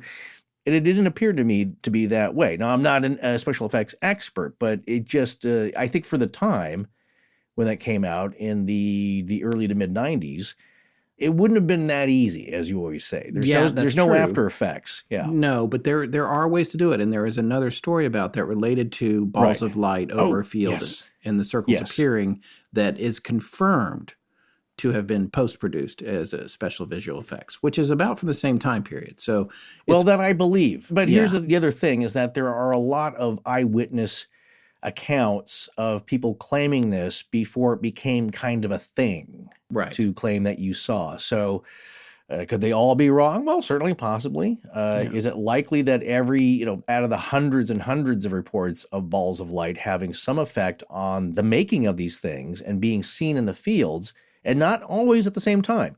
People have reported them, and then weeks later, there'll be a pattern in the field where they saw the ball, or the balls of light come afterwards, days later. Yeah. So there's some connection. It's like the Kira object. It just kind of shows up when it wants and disappears and has fun with the kids.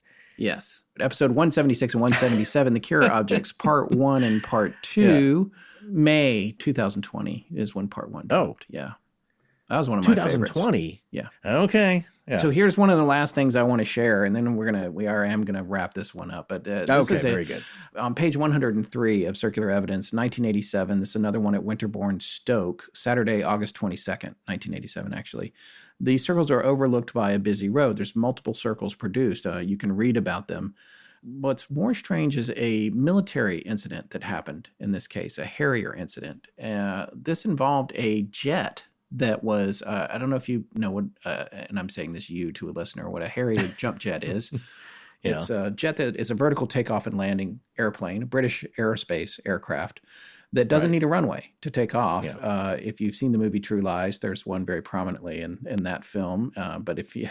Our own Marine Corps have purchased some of those, I believe, and those are the ones they fly. I don't know if they still do, but yes. Yeah, it's great because you don't need a runway to land it. Well, this happened on October 22nd, 1987. This is 2 months after those circles turned up. And here's what happened. The Harrier crashed, and this is according to an accident report on a website, that some of these details may be not quite right. There's different details in different places for this, including in Colin's book, in terms of miles and that sort of thing. But this plane crashed into the Atlantic 250 miles southwest of the Irish coast after flying for at least 1.5 hours without the pilot, Taylor Scott. The parachute deployment rocket had fired through the canopy, dragging him out of the cockpit. Oof.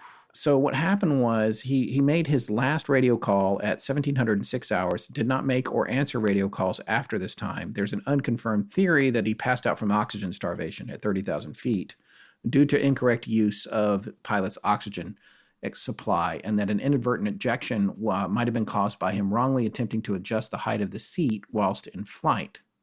The pilotless airframe, meaning the plane with no pilot, was intercepted by a USAF transport aircraft, either a Lockheed C-5 or C-141, the crew of which confirmed the status of the aircraft. They reported that there was no one in the cockpit. They videoed the Harrier continuing west with seat, a broken canopy, and no pilot. Eventually ran out of fuel, crashed in the Atlantic 250 miles west of Ireland. Apparently there's videotape of that. According to this, there's an update here, and they said, yes, they confirmed it was a C-5 Galaxy that intercepted it, which is a huge aircraft. And there was tape somewhere of the plane flying by itself. But when you read Colin's description of this, which is pretty interesting, on Thursday, 22nd October, a Harrier GR5 jump jet piloted by Taylor Humphrey Scott took off from Dunsfold in Surrey for a test flight over Salisbury Plain. When it reached this spot at 5:06 p.m., west of the top-secret aircraft establishment at Boscombe Down, radio contact was suddenly lost. The pilot had just passed a routine message to the control tower at Boscombe Down, which did not indicate any problem. All aircraft in the area were alerted, and finally an American transporter sighted the Harrier 90 miles southwest of Ireland. They shadowed the jump jet, we just explained this, for 410 miles before it eventually ditched in the Atlantic. His body was found on the evening of October 23rd in a field overlooking the mysterious circles at Winterbourne, Stoke. So 2 months after those appeared, what happened was whatever happened with him, and it might have just been some mundane sort of thing, but it happened almost right directly over this set of circles. Something else that is pointed out in Circular Evidence here, and not in Circular Evidence, but in one of the documentaries we watched, because we watched 3 of them, there's a lot of footage taken from helicopters. Now there's drones. It'd be a lot easier to check this out. I think you pointed that out earlier today. Yep. But the helicopter pilots wouldn't fly directly over them, a lot of them, because they experienced instrumentation issues.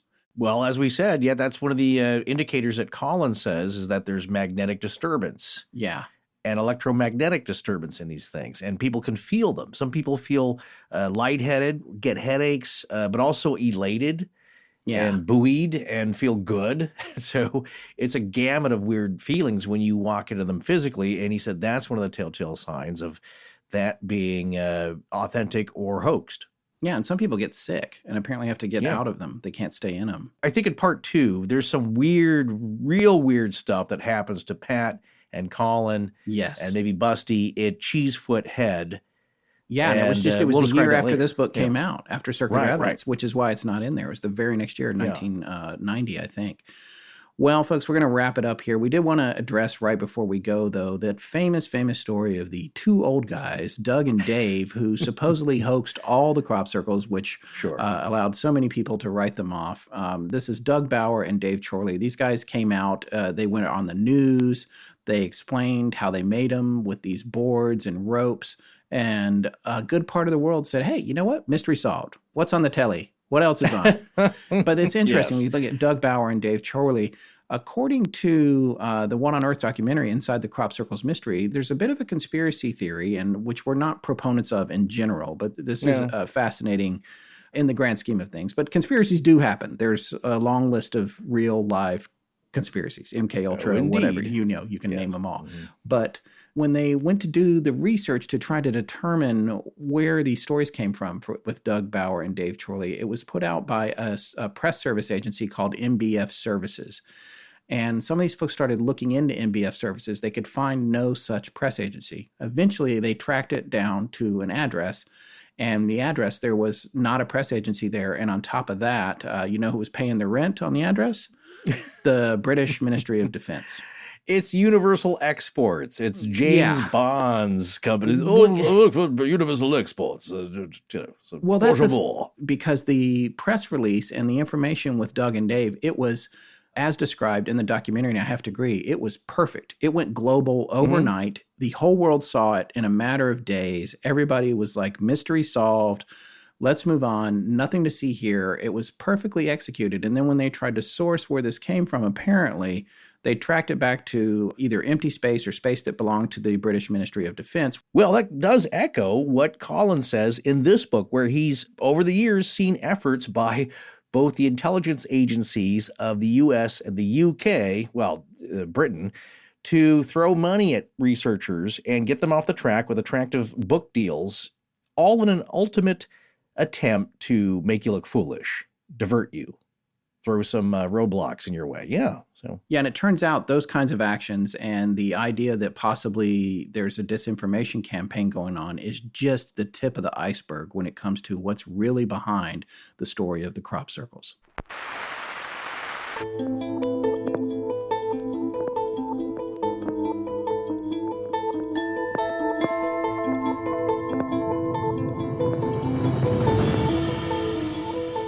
That's going to wrap up tonight's show. We'll be back in 2 weeks with some more analysis, insight, and our final conclusions on crop circles. Please remember to support our sponsors. They help keep the show free and the lights on in Blanket Fortiana. Special thanks to John Bolin. I'm Devin Fisher. Sheila. David Dickinson. Addison. Galaxy-wide in perpetuity. Or future compensation. ADDFISH. Our show is edited by Sarah Voorhees Wendell and co-produced by Tess Feifel, who is also our head of research. Our theme, which is available as a ringtone, was composed by Judson Crane, and our sound design and additional composing is by Ryan McCullough. Special thanks to the Astonishing Research Corps.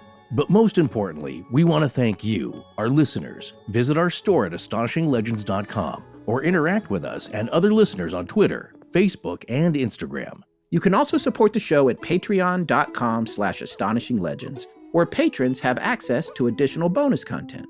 No part of this show may be reproduced anywhere without permission. Copyright Astonishing Legends Productions. Good night.